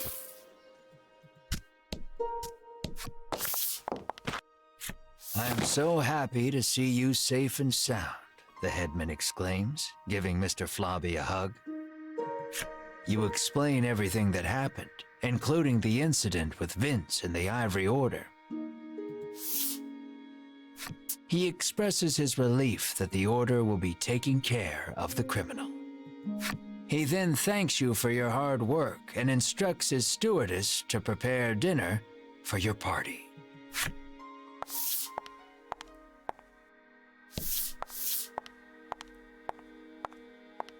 You can feel your collective mouths watering at the sight of the lavish meal before you. Dig in. You, Mar, and Ridis immediately dig in. You aren't sure where you find a moment to breathe among all the feasting. Please, eat to your heart's content, the headman insists with a smile.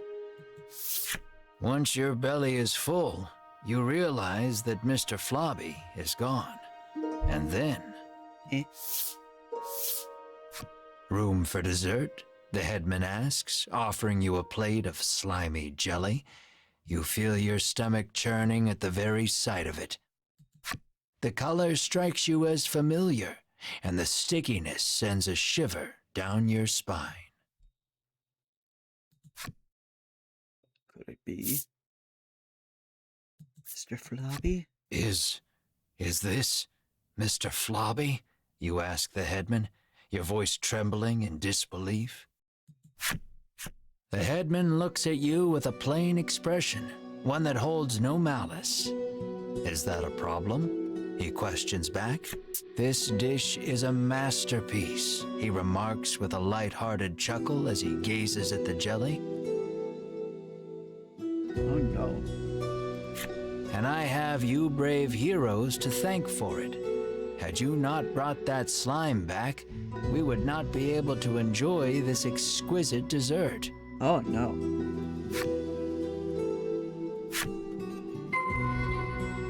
Take your leave of Unionville. Yeah, that's probably for the best. Probably for the best.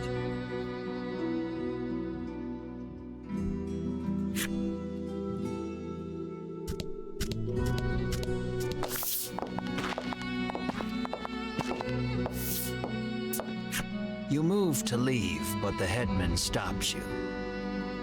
I try to get my meat while it's still young and tender, but at least your pet is very plump, he remarks, licking his lips.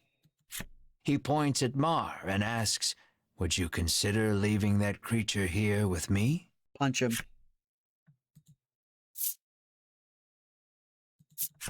Never, you refuse flatly, not bothering to hide your discomfort.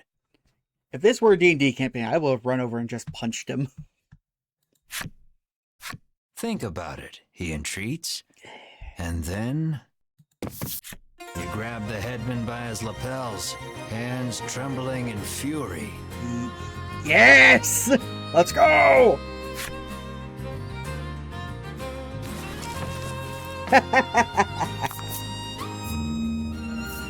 1v1 boss fight. 1 attack, 2 defense.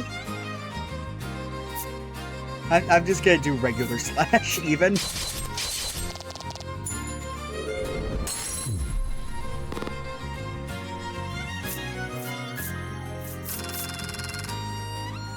We mugged him. We knocked the headsman unconscious. I didn't kill him, but whatever. You pummel the headman with all your might. Deserved. Curled up on the ground, the headman groans in pain, but insists that monsters were meant to be eaten. You hug Mar tightly, reassuring him that you will not hand him over to anyone. Yeah, how dare you? Mar is perfect. Look at them. Look at that perfect creature. That is a perfect monster. I would say perfect animal, but that would be my IRL dog. Mar looks at you with his round eyes and mews softly. Aw. You meet eyes with the rest of your party and reach a tacit agreement. Together, you all stand and leave. Leave? Yes.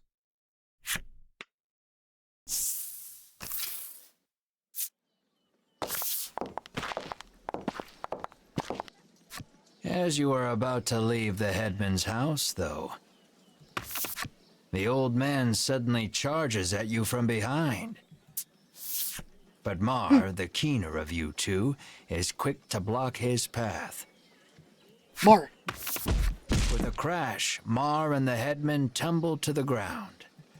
From the headman's hand falls a small blade. It clatters to the ground, covered in blood. No, Mar!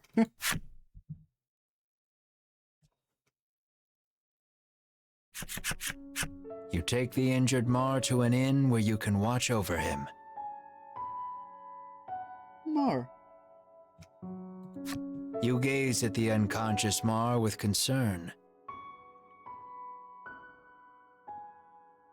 Mar. Despite the shallow wound, no amount of medicine seems to rouse Mar from the bed. Oh no. I heard that my friends were in danger, so I came as quickly as I could, Lappy says. Oh, thank God Lappy's here. As he reaches Mar's bedside, he leans over and licks his wound. This is what-you-call-it extract, he shouts. What? He explains that it is a poison extracted from a certain monster. If it enters the body, it drastically reduces one's stamina. Hearing those words, you realize the headman's blade must have been coated in this poison. Mar's condition starts to make sense. Okay. Isn't there anything we can do? Melanie asks. Lappy's eyes widen in realization before he places his mouth over Mar's wound and begins sucking. He then puts the what-you-call-it extract into a bottle and hands it to you. Yeah, okay. Lappy says that if you follow the road south of the village, you will reach Shoreland. He tells you to give the extract to the famous nutritionist there. Okay. Got it. Thank you, Lappy. Realizing that you are at fault for this, you don't hesitate to undertake the quest. But this is strange. The extract comes from a monster, so it should have no effect on one, Lappy remarks with a curious tilt of his head. Marv is removed from the party. Follow the road leading south from Unionville towards Shoreland. You've fulfilled the necessary requirements and unlocked Village Headsman flipside story. Let's look at that douchebag's other side. Cowboy doors. Boop. A traveling gourmand in his younger days, the headman has long been fond of monsters, so much so they founded Unionville, where humans and monsters coexist. Looks don't tell the whole story. Even the most incredible-looking thing can harbor incredible flavors, the headman explains, his table filled with dishes never before seen.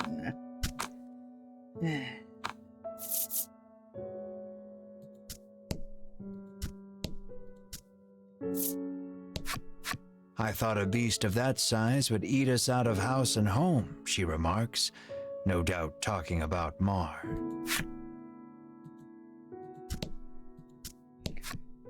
Leave? Yes.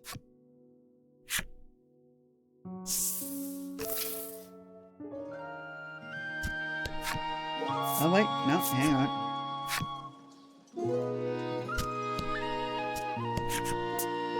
The girl sighs.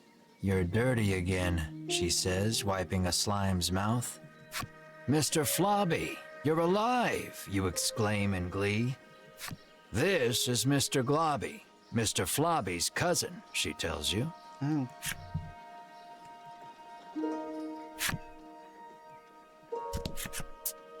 The girl sighs. You're dirty again, she says, wiping Mr. Flobby's cousin, Mr. Globby. Oh, someone clicked out. The R. Okay, let's head on out.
Follow the road south. Ba-ba-ba. Will do. Up. Monsters.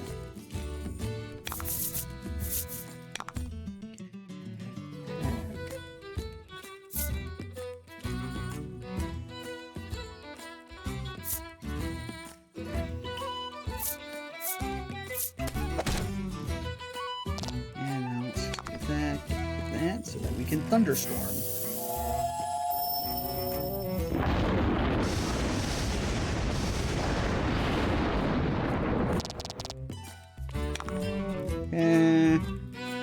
Fighting you, because you scare me the most.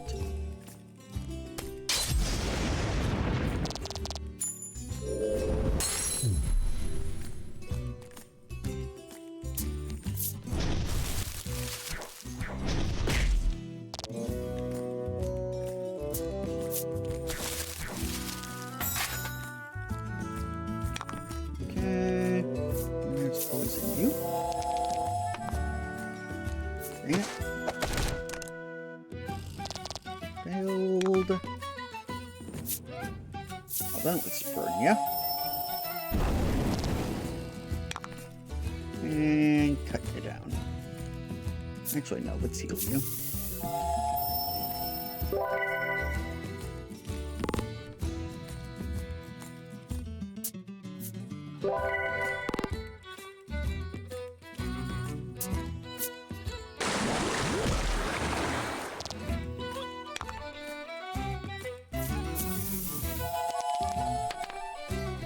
There we go.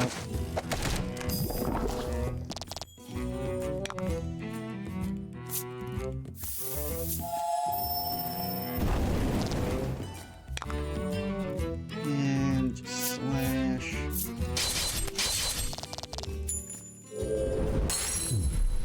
It's good.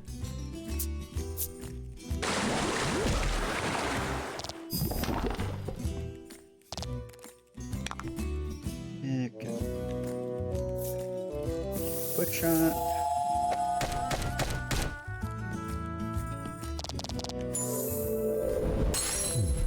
Nice, nice.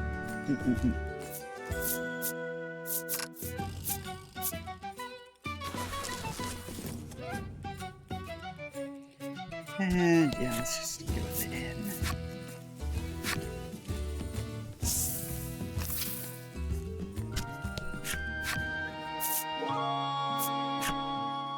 And this in now has a meet Mar option.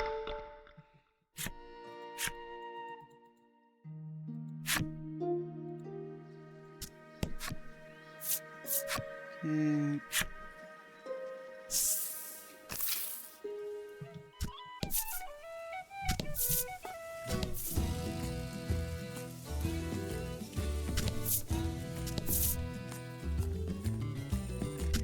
Yeah.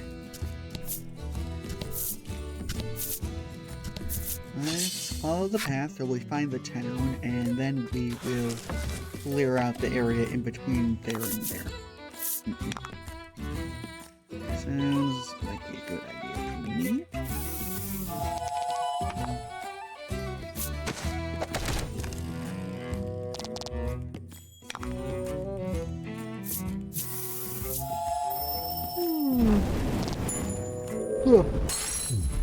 There we go.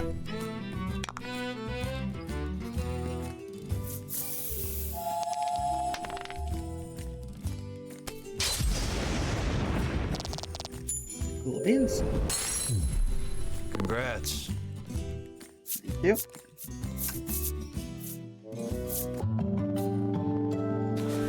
Did get anything fun?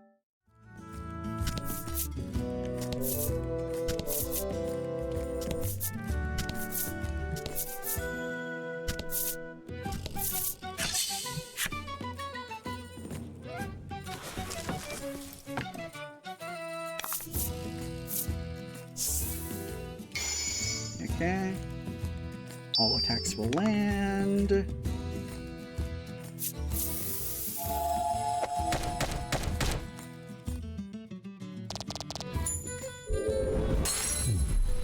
Okay.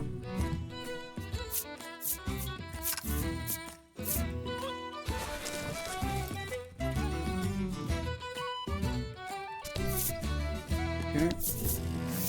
Here we go. Look, you two, it's the sea, Ridis exclaims, frolicking in glee. You, on the other hand, trudge along as far as you can from the coast, ignoring the hairs sticking to your forehead.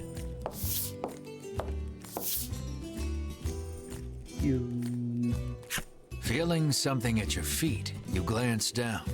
There's something underneath your boot. It appears you've stepped on a monster's cape, making it very upset. It attacks you in fury. Why?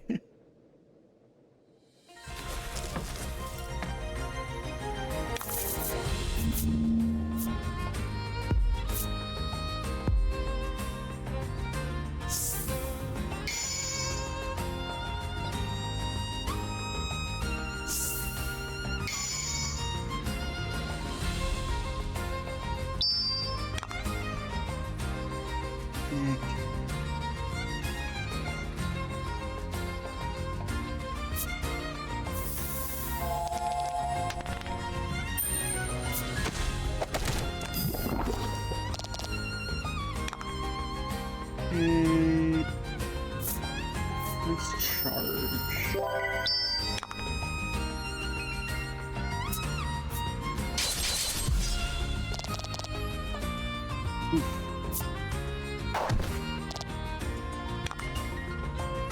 Oof. Shining ray, please.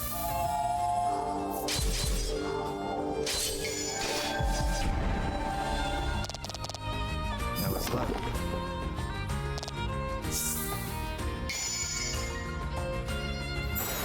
Bonus bolt damage. And poison you. Backup plan. My main plan is I'm just gonna thunderstorm.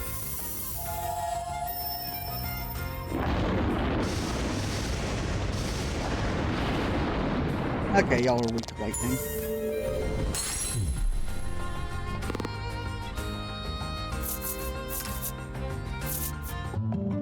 There we go, Ash leveled up. Ah, and got immunity to paralysis. You got shockwave. Ooh, bolt damage and inflicts paralysis. Nice.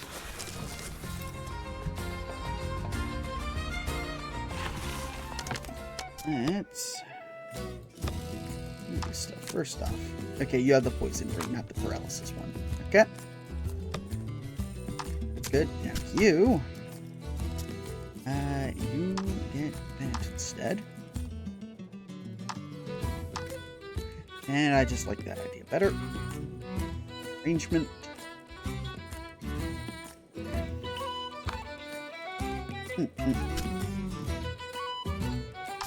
And since we now have that other instance of stuff, let's just drop you back in.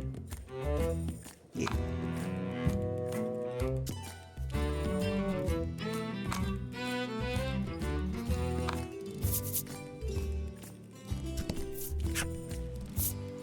Enter Shoreland.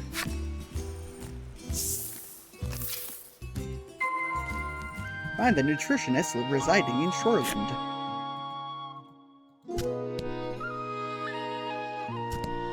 Coward shot. Oh. You hear a roar in the distance. According to the townsfolk, it is a very recent phenomenon. Rumor in the village has it that it might be the dragon. Oh.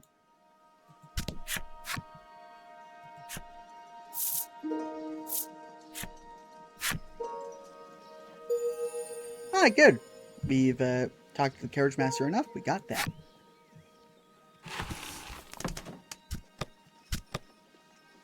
Cactus. Oh, shit. Accidentally hit YouTube Studio. Okay.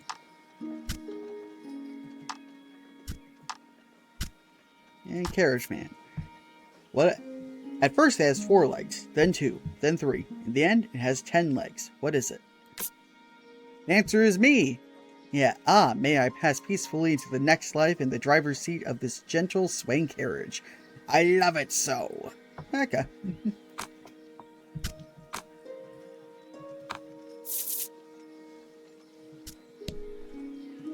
Inn.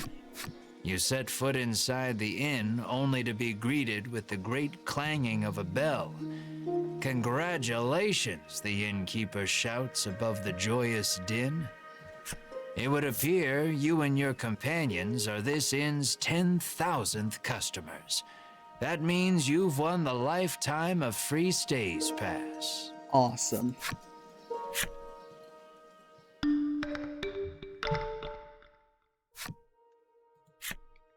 And restored. Good. Oh, and we got the innkeeper. Collection, Kawakdosh. Innkeeper. He confessed his love to her and asked her to live together with him. He pledged to make her happy. She nodded and agreed readily.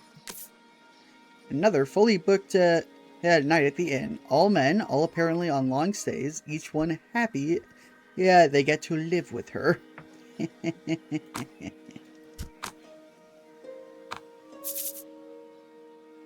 Okay, what?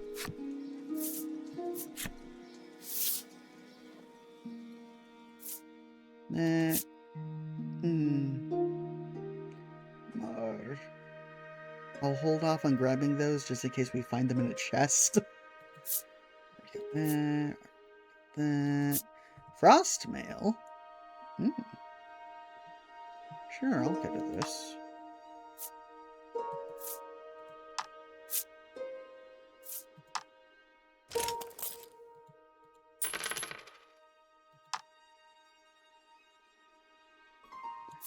Okay.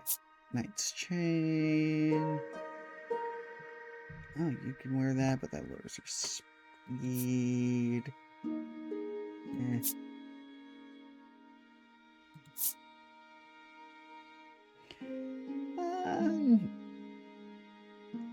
Yeah, no, I'd say that 6 defense is worth 1 speed.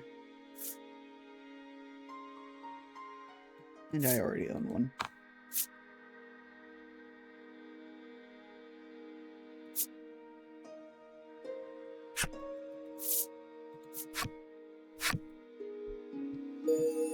Oh, blacksmith. Okay, first let's get Riddis into better armor.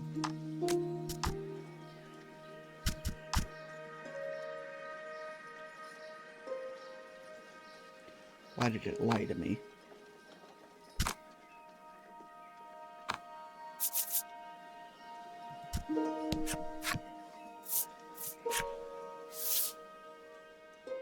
You lied to me. How dare you?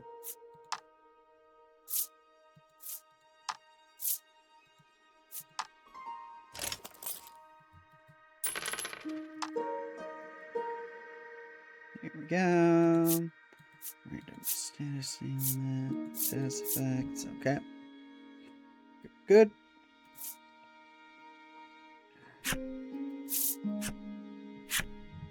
And now let's look at his backstory. Collection characters. No, merchants are on the last page. There we go. Hello there. Striking on your own, are you? Oh, I've been at this long enough to size people up at a glance. Don't worry, I'll make you exactly what you need. You saw him, right? Real scrawny looking? Yeah, you'll have no problem taking his money, and I'll have no problem staying in business. It's a win-win.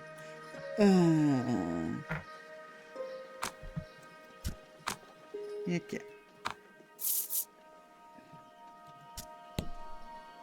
Okay. Item shop. Anything good here? No. Do I have anything to sell?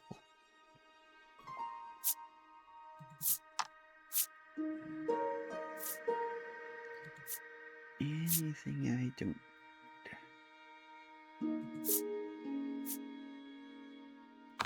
Yeah, no, it's good.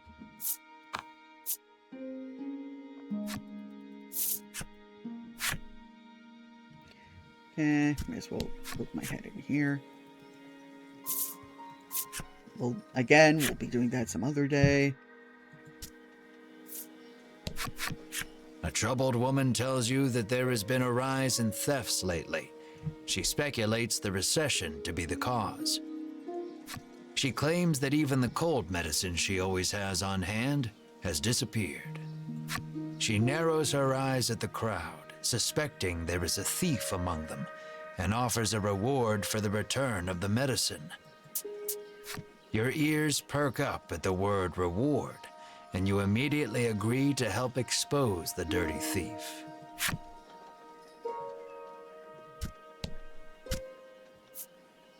Oh my. The man says the fishing industry is usually thriving in their seaside town, but recently nets have been coming up empty. He mentions that even the fishing harbor to the northwest has been suffering from poor hauls of late. You've fulfilled the necessary requirements and unlocked Muscle Man's flip-side story. Meh. Okay. Collection, characters... Muscle Man.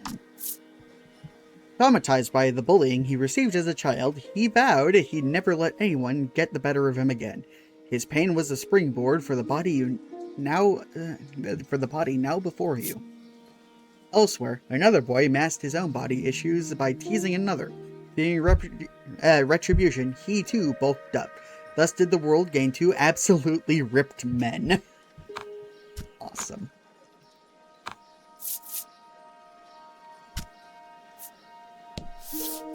You approach a woman sneaking around in a corner of town. Hearing your voice, she turns in surprise. You see a vial of cold medicine clutched in her hands. You explain that the person she stole it from needs it back.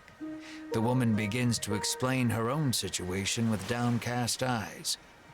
My poor little boy is bedridden, she says tearfully.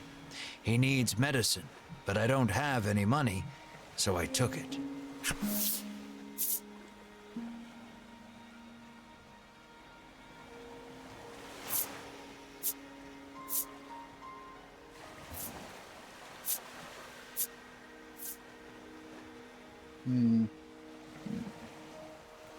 What to pick?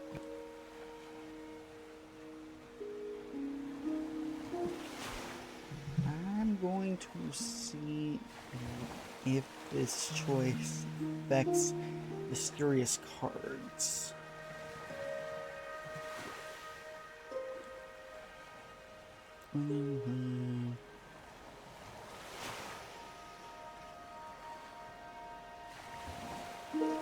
Okay.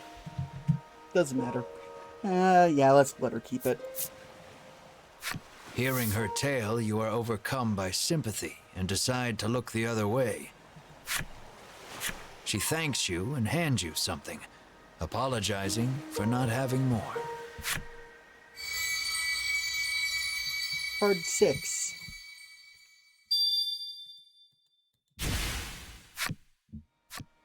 Medicine in hand, the woman leaves quickly. Now then, what to tell the other lady?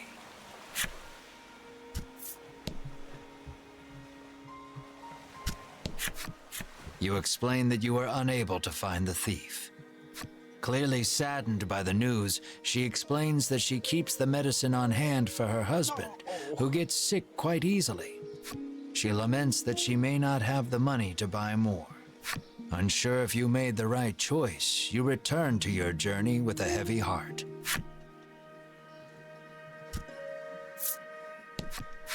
I can feel the dragon's presence. I must inform Lady Winifred, the knight mutters. Ah, shit, he's working for those jerks in white. Quick, toss him in the sea. Toss him. Suplex him. You feel impatient, determined not to let the order beat you to it. Okay. Now, instead of going to do the quest, I'm first going to save.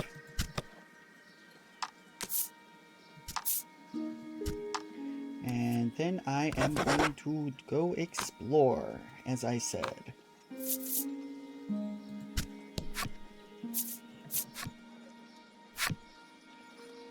fact, there was actually a thing we got, a note that said south of the harbor town, past the mountains.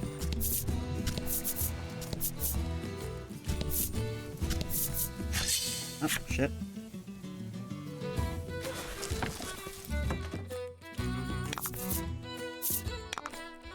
Another rock.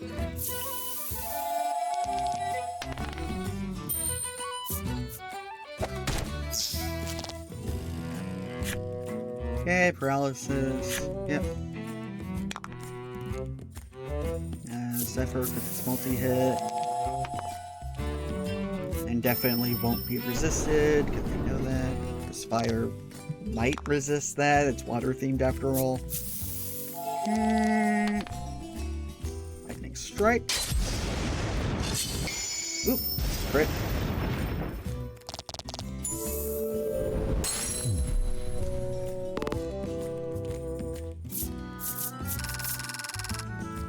Nice.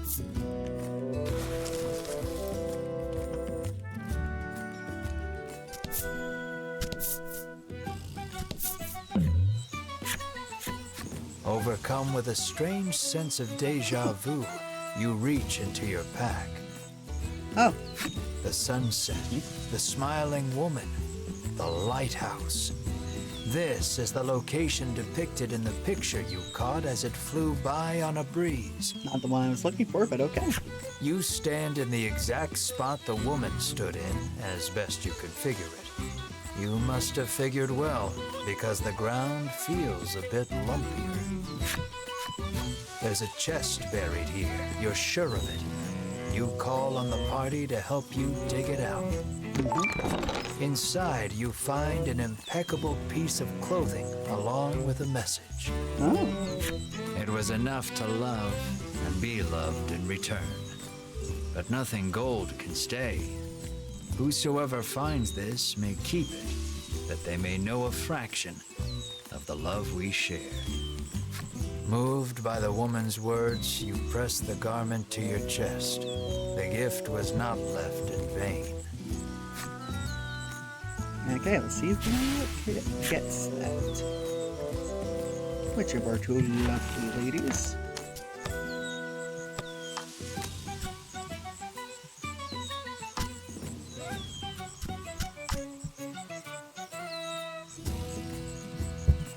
Okay, increase defense by 3 and speed by 1.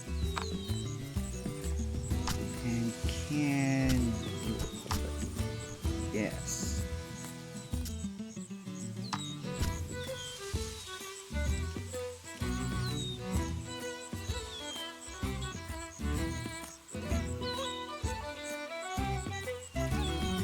I'm gonna have to say the boost is the net number of stats boosted is best on Melanie, and it's thematically more better. Yeah.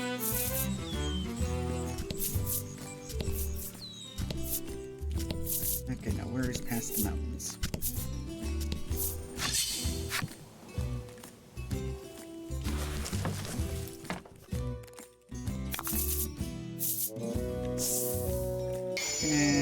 Ooh! That's a nice one. And fight. Okay,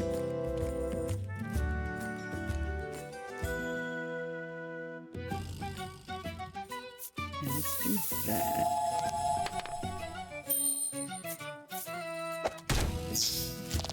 And then just not focus on you at all. Instead, focus on these orcs.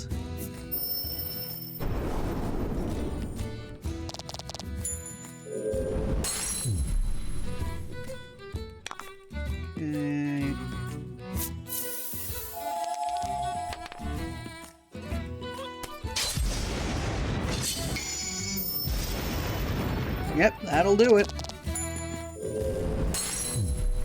That was lucky. And blue zero.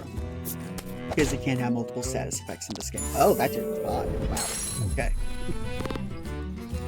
Wonder wonder if paralysis lowers defense too. Didn't see it mentioned anywhere, but yeah. Fine. Oh, Something's catching the sunlight just so. found it. You move closer to get a better look at it. You find a chest lodged in the hollow of a tree. Yippee! Something about this feels familiar. You fish a note out of your pack. Sure enough, this is the location those thieves mentioned when you were eavesdropping. Quite convinced you've found their stash, you open the chest with a self-satisfied smirk on your face. Ooh. Mar would have loved this. Oh well.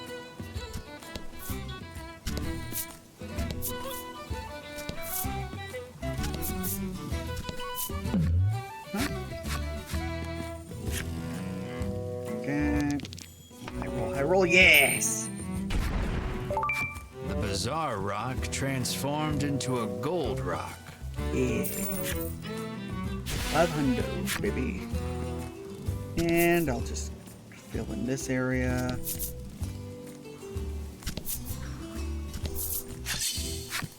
Fill in this wide old section of the map.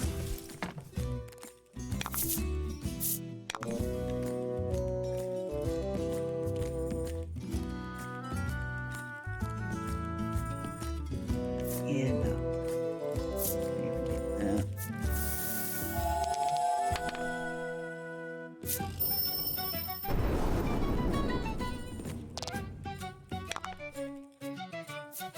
Shockwave.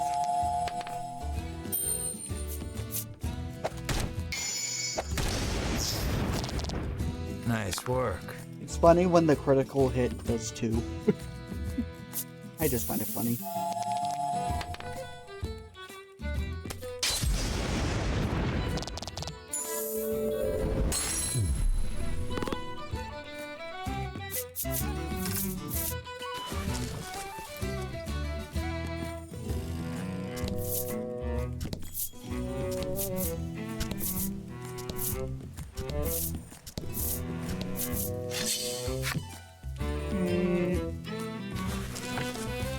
I only just realized that chest as the enemy encounter thing popped up.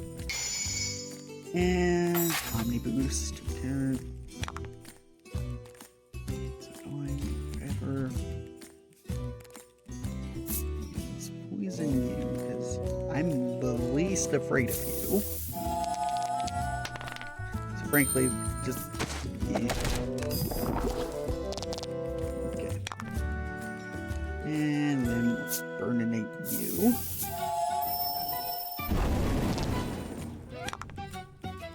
Spinning ray. Oh, nice. There we go.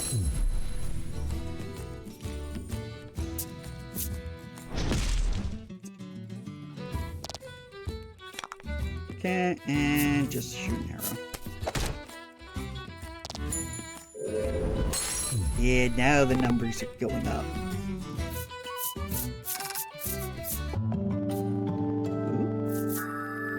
Oh, okay. That's useful. Ah, and we fully got the requirements for Treant. Fully grown one, not just the sapling one from the forest. Register. Here we go.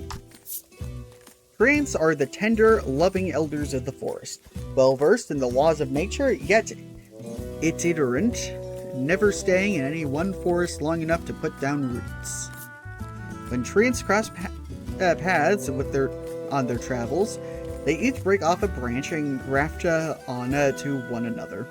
Thus, thus are the memories in the rings of each branch passed down and preserved. That's neat. And also, there's a little dryad living in there.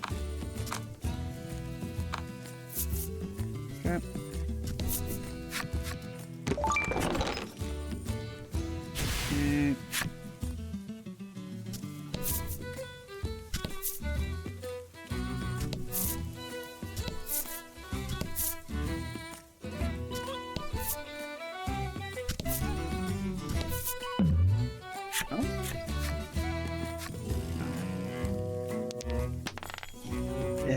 curse. Oh, no, The it's an bizarre aqua. rock transformed into an aqua rock. The only way out of this fight is through it. Okay. Okay.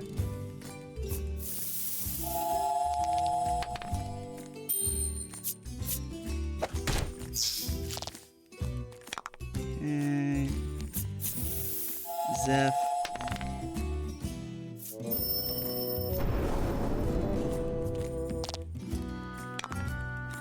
And lightning strike.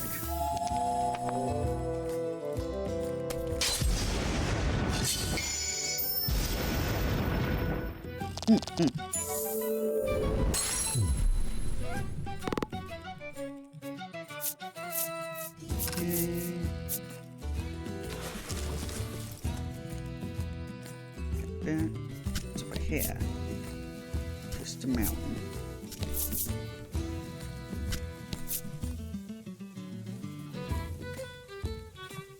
It's a little annoying for me to use this feature because my arrow keys are directly behind my microphone. Yeah.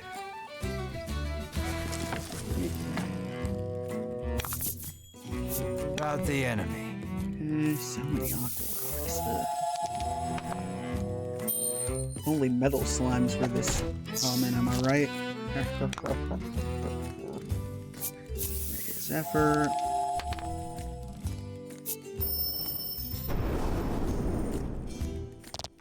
What I really want to be this common would be the Medicine Man.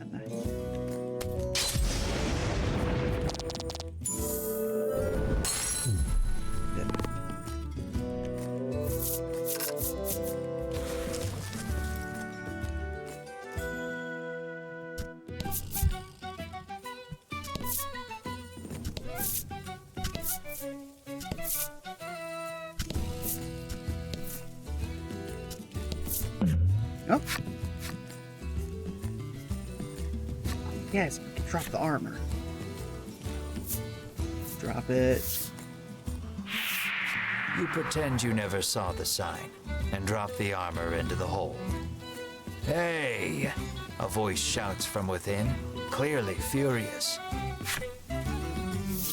Arrgh. The voice carries on as a piece of armor, emitting its own blinding light, rises from the hole.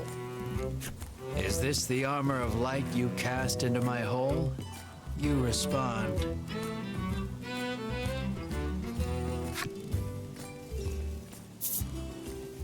No, it was Knight's armor. I've heard this tale before. You surmise that lying will do you no good, so you tell the truth.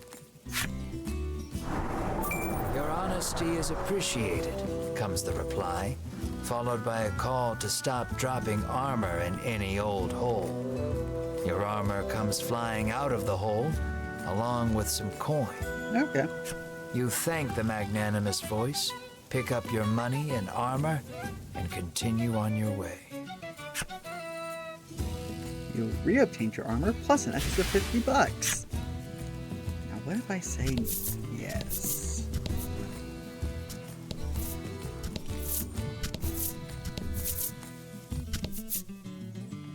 Barren Harbor. Visit there after we clear up that strip. Don't hold back.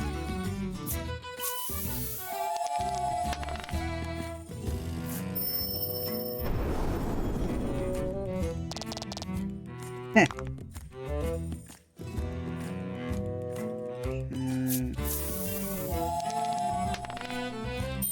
Poison. Excellent. And spinning ray.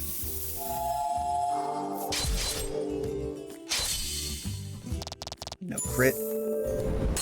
Boo.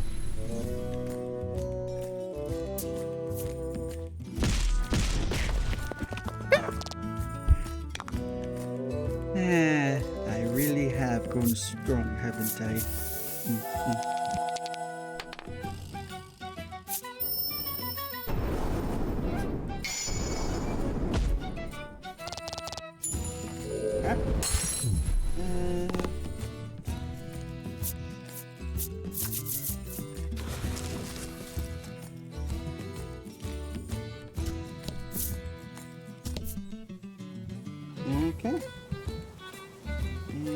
Is that just about it? Yeah, basically.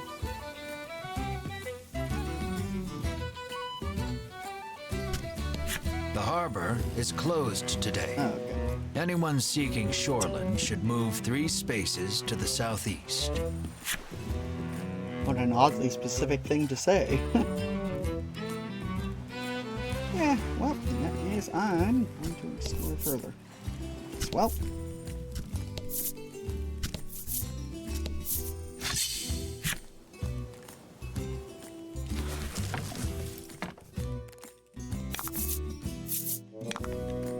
Okay, except for you.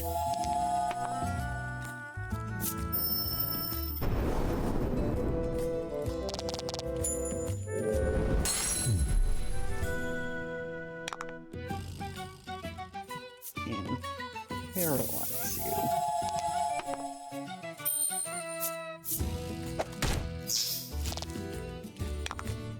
And lightning.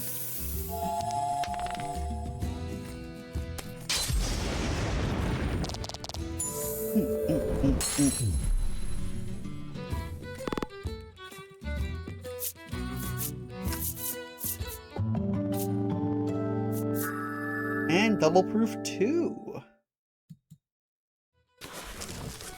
Melanie is now resistant to 4 elements. Oh. You pick up a scrap of paper dropped by some manner of monster. It has a message scrawled on it in crude lettering. Okay, stolen treasure. Harbor Peninsula. Where see the sea. Wow, that's so. Yeah. Where see the sea. Only thing useful is that somewhere on this peninsula. Clearly, you stash the scrap of paper in your pack and resolve to keep an eye out for the treasure on your travels. Oh, Orc Wildlings enemy story. Let's go.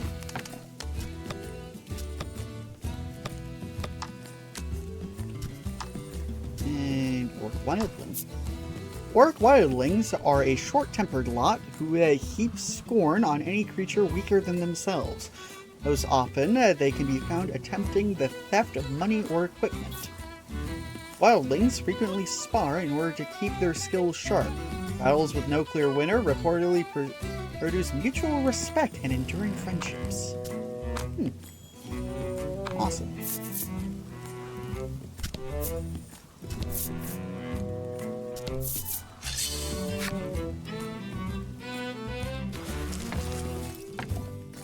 Okay, the lighthouse.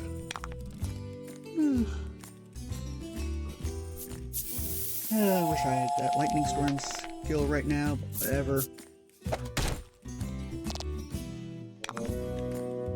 Zephyr.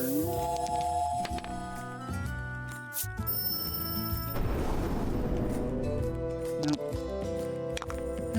Oh well. Extract you.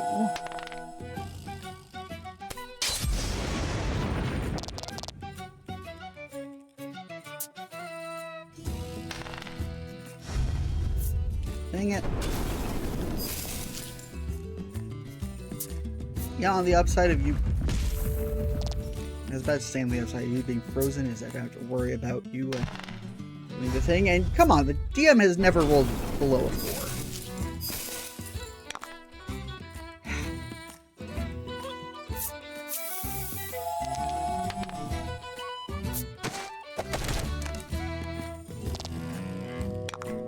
I hate RNG sometimes.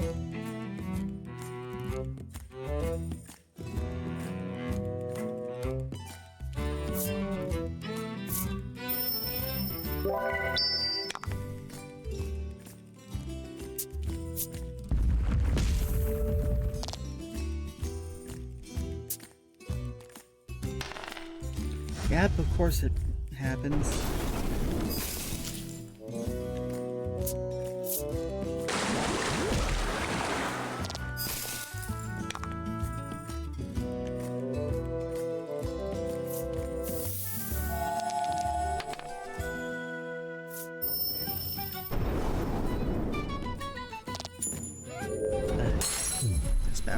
bullshit.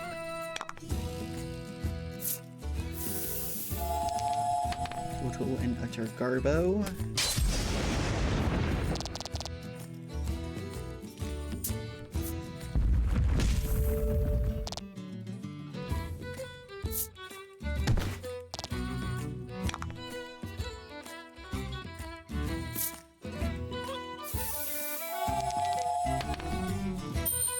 Oh, finally, I succeeded.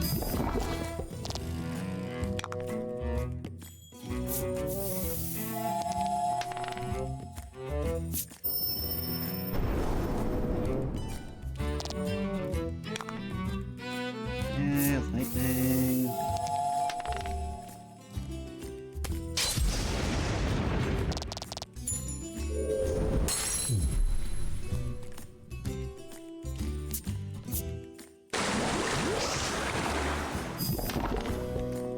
There we go.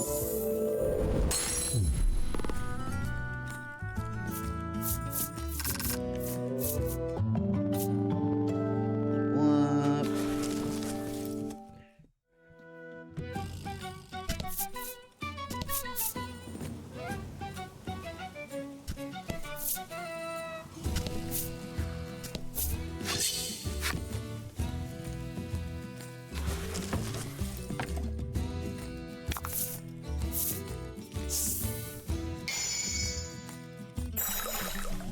Clutter damage, doesn't matter.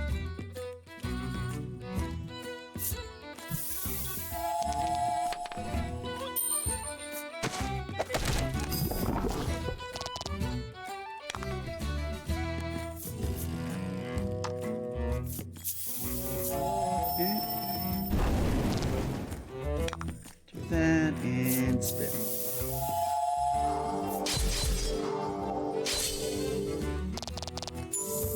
Oof, 1 HP.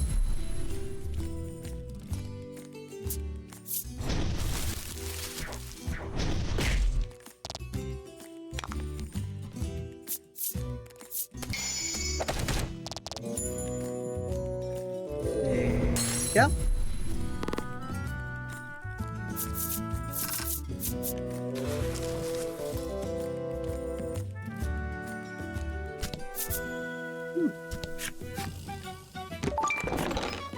Ooh, 1200.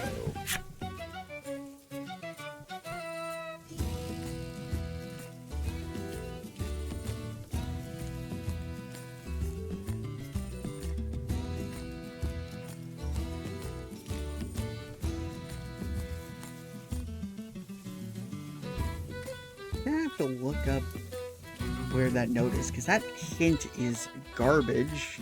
We're see the sea on the peninsula. It's everywhere. It's literally everywhere. Yeah.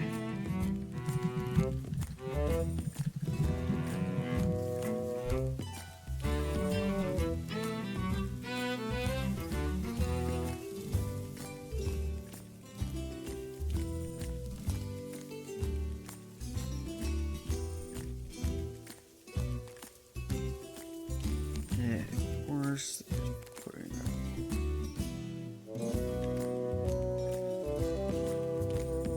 Okay. I don't even understand why it's there. Why is it here? You spy a rather large number of monster prints on the ground. A wry smile plays across your lips as you remove the scrap of paper from your pack. You pull from your pack the note a monster dropped near the musty tower. Yeah, well, how is this Harbor Peninsula where see the sea? How is this any different from anywhere else on this map? Ugh. Anywhere else on the coast, anyway. You feel around in the grass for a few moments before your hand strikes something surprisingly firm. The scrap of paper tells no lies. You greedily open the chest.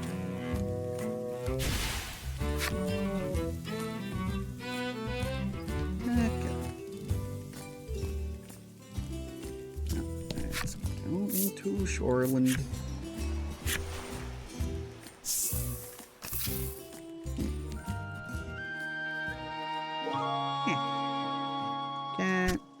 Alright, just checking if my mouth was doing good. My mouth. Okay, let's rest.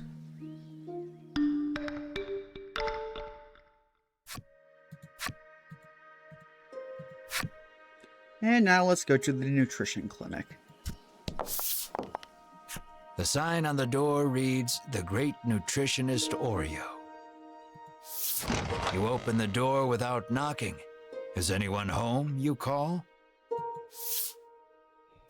A muscular man emerges from the back.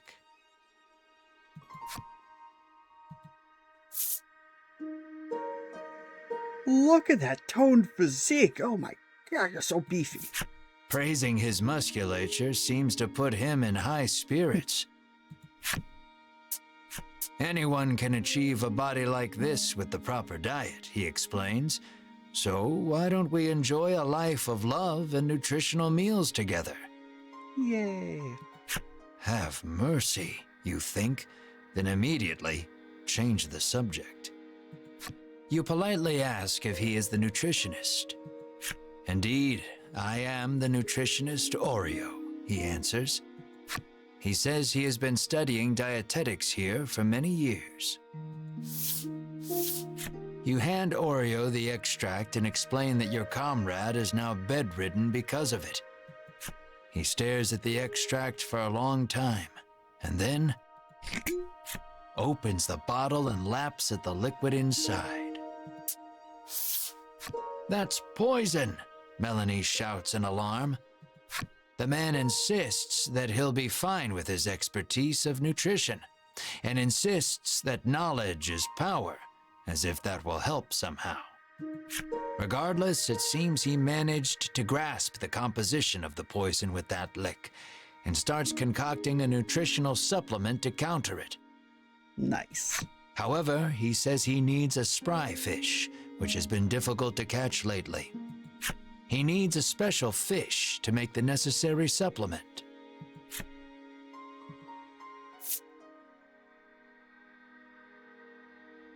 How do you get a spry fish then? When he explains that you can catch one in the surrounding sea, Riddis confidently interjects. She shows you a page from her ancient tome, which explains the ecology of the fish in detail. "That book comes in handy from time to time," Melanie remarks in surprise. Oreo gasps as if remembering something. He says that his son went out fishing and, with a bit of luck, may have already caught a spry fish. Yay. It sounds like his son is fishing on the wharf. You decide to go find him.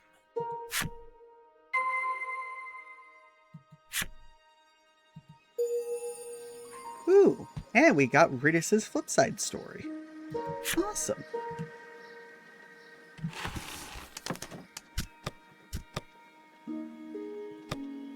And might as well double check the party members. Again, I'll just read them out loud. We have all of them. Riddis. Wait, I know that sound. The tones of a most familiar flute pull this lively young lady away from her fruit-gathering chores and towards our merry band of rogues. She carries a book she has read many, many times before, and is never happier than when she has the time to let its pages carry her away on its soaring visions of the future.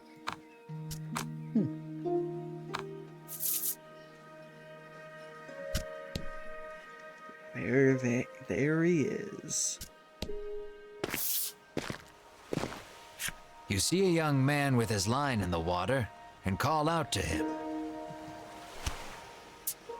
He turns around and flexes, shouting out suddenly, "Power is power." I love him. He's great. You stare, enchanted by his bulging musculature. There is no doubt in your mind that this is Oreo's son. He asks if you have business with him. Look at that toned physique! Praising his musculature seems to have put him in high spirits. Anyone can achieve a body like this with the proper exercise, he explains. So why don't we cast our needless garments aside and train together. Have mercy, you think, then immediately change the subject. Though you are pretty sure of the answer, you ask the young man if he is the nutritionist's son. That I am, he answers. He introduces himself as Bruno and says he is learning to be a nutritionist like his father. You introduce yourself, expressing to him that you are a hero on a journey and require a spry fish to save your ill comrade. His eyes begin to sparkle the moment you utter the word hero, and he becomes engrossed in your tale. More or less grasping the situation, he regrets to inform you that he has not caught any spry fish yet. He says that a monster has settled near their town, and its thundering roars have scared most of the fish away. You know Oreo needs a spry fish to make that supplement. What should we do? Hearing the despair in your voice, Bruno speaks, his words like an ember in the dark. He tells you that there is a harbor near town where fishermen gather. Perhaps you can find the fish you seek there. You thank him for the information, then head to the harbor with your comrades. Just as you are about to leave, Bruno offers to escort you there. Is it a reward you're after? You are about to ask, but Melanie smacks you on the head before you can voice it and allows him to come along. Bruno joined your party. Awesome. 2 new party members in one stream. Seek out a spry fish, blah blah blah. Set up your party? Sure.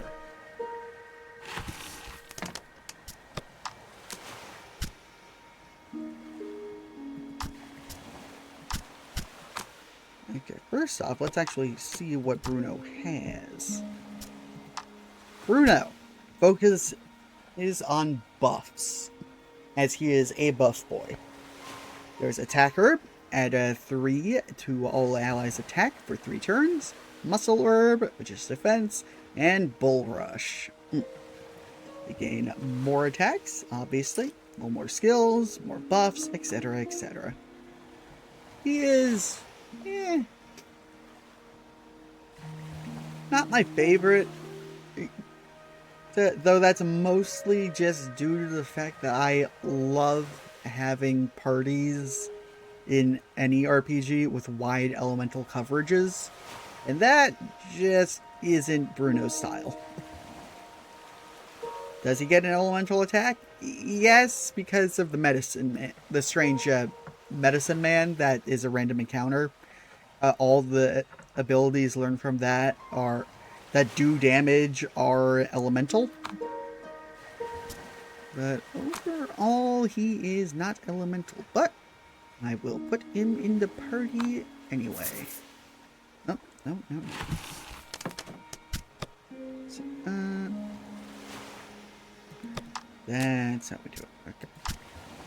And... switch you. Yeah.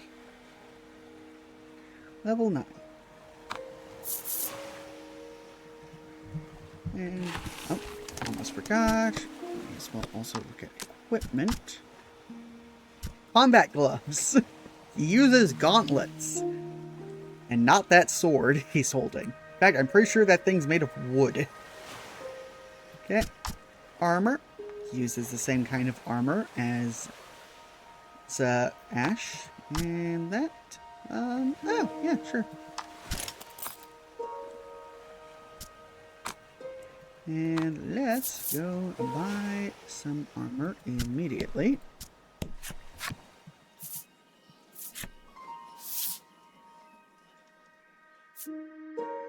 Combat gloves, I got frost mail.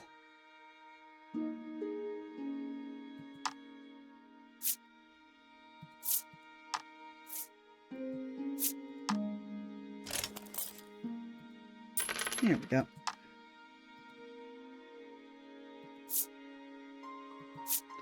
Yep. And there is no gloves here for him, as we literally just got them. Okay. And with that, I think it's a good stopping point for today. So, up. Need to click button manually. Shortcut didn't work. Anyway, thank y'all so much for watching. Yeah, I'm going to be ending a bit early here, just so that I don't have to put both of the new party members in the thumbnail. No.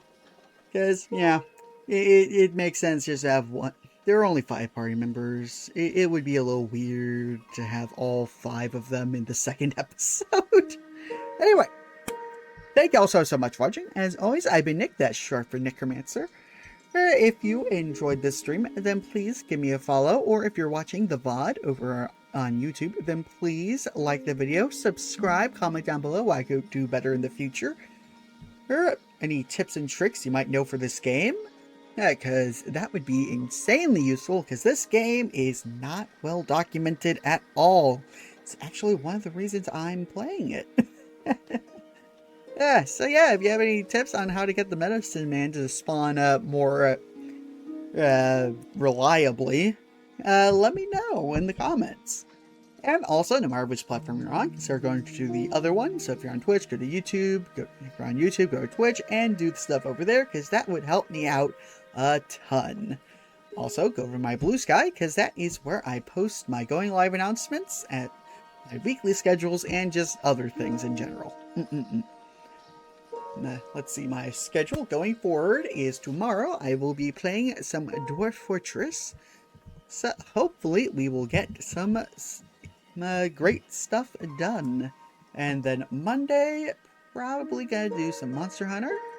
Yeah, I really need to get that Seragios part. Hopefully it's not becoming a new Dragon Gem, and it's not gonna be God knows all over again. Dear God, I hope it isn't. Dear God, I hope it isn't. Anyway, and then on next Wednesday, I will be right back here playing Voice of Cards, The Isle Dragon Roars. So, thank you all so much for watching. Let me find someone to raid. Okay, raid channel. Who is live? Who is live? Which of my lovely friends is live? Wake me up when you need me. Yeah, don't worry, narrator, gonna log off soon. Oh, Everil is playing Birds Watching. That's a funny horror game that I enjoy the premise of. Let's go. Okay, I will see y'all in the future. See y'all tomorrow. Okay, bye!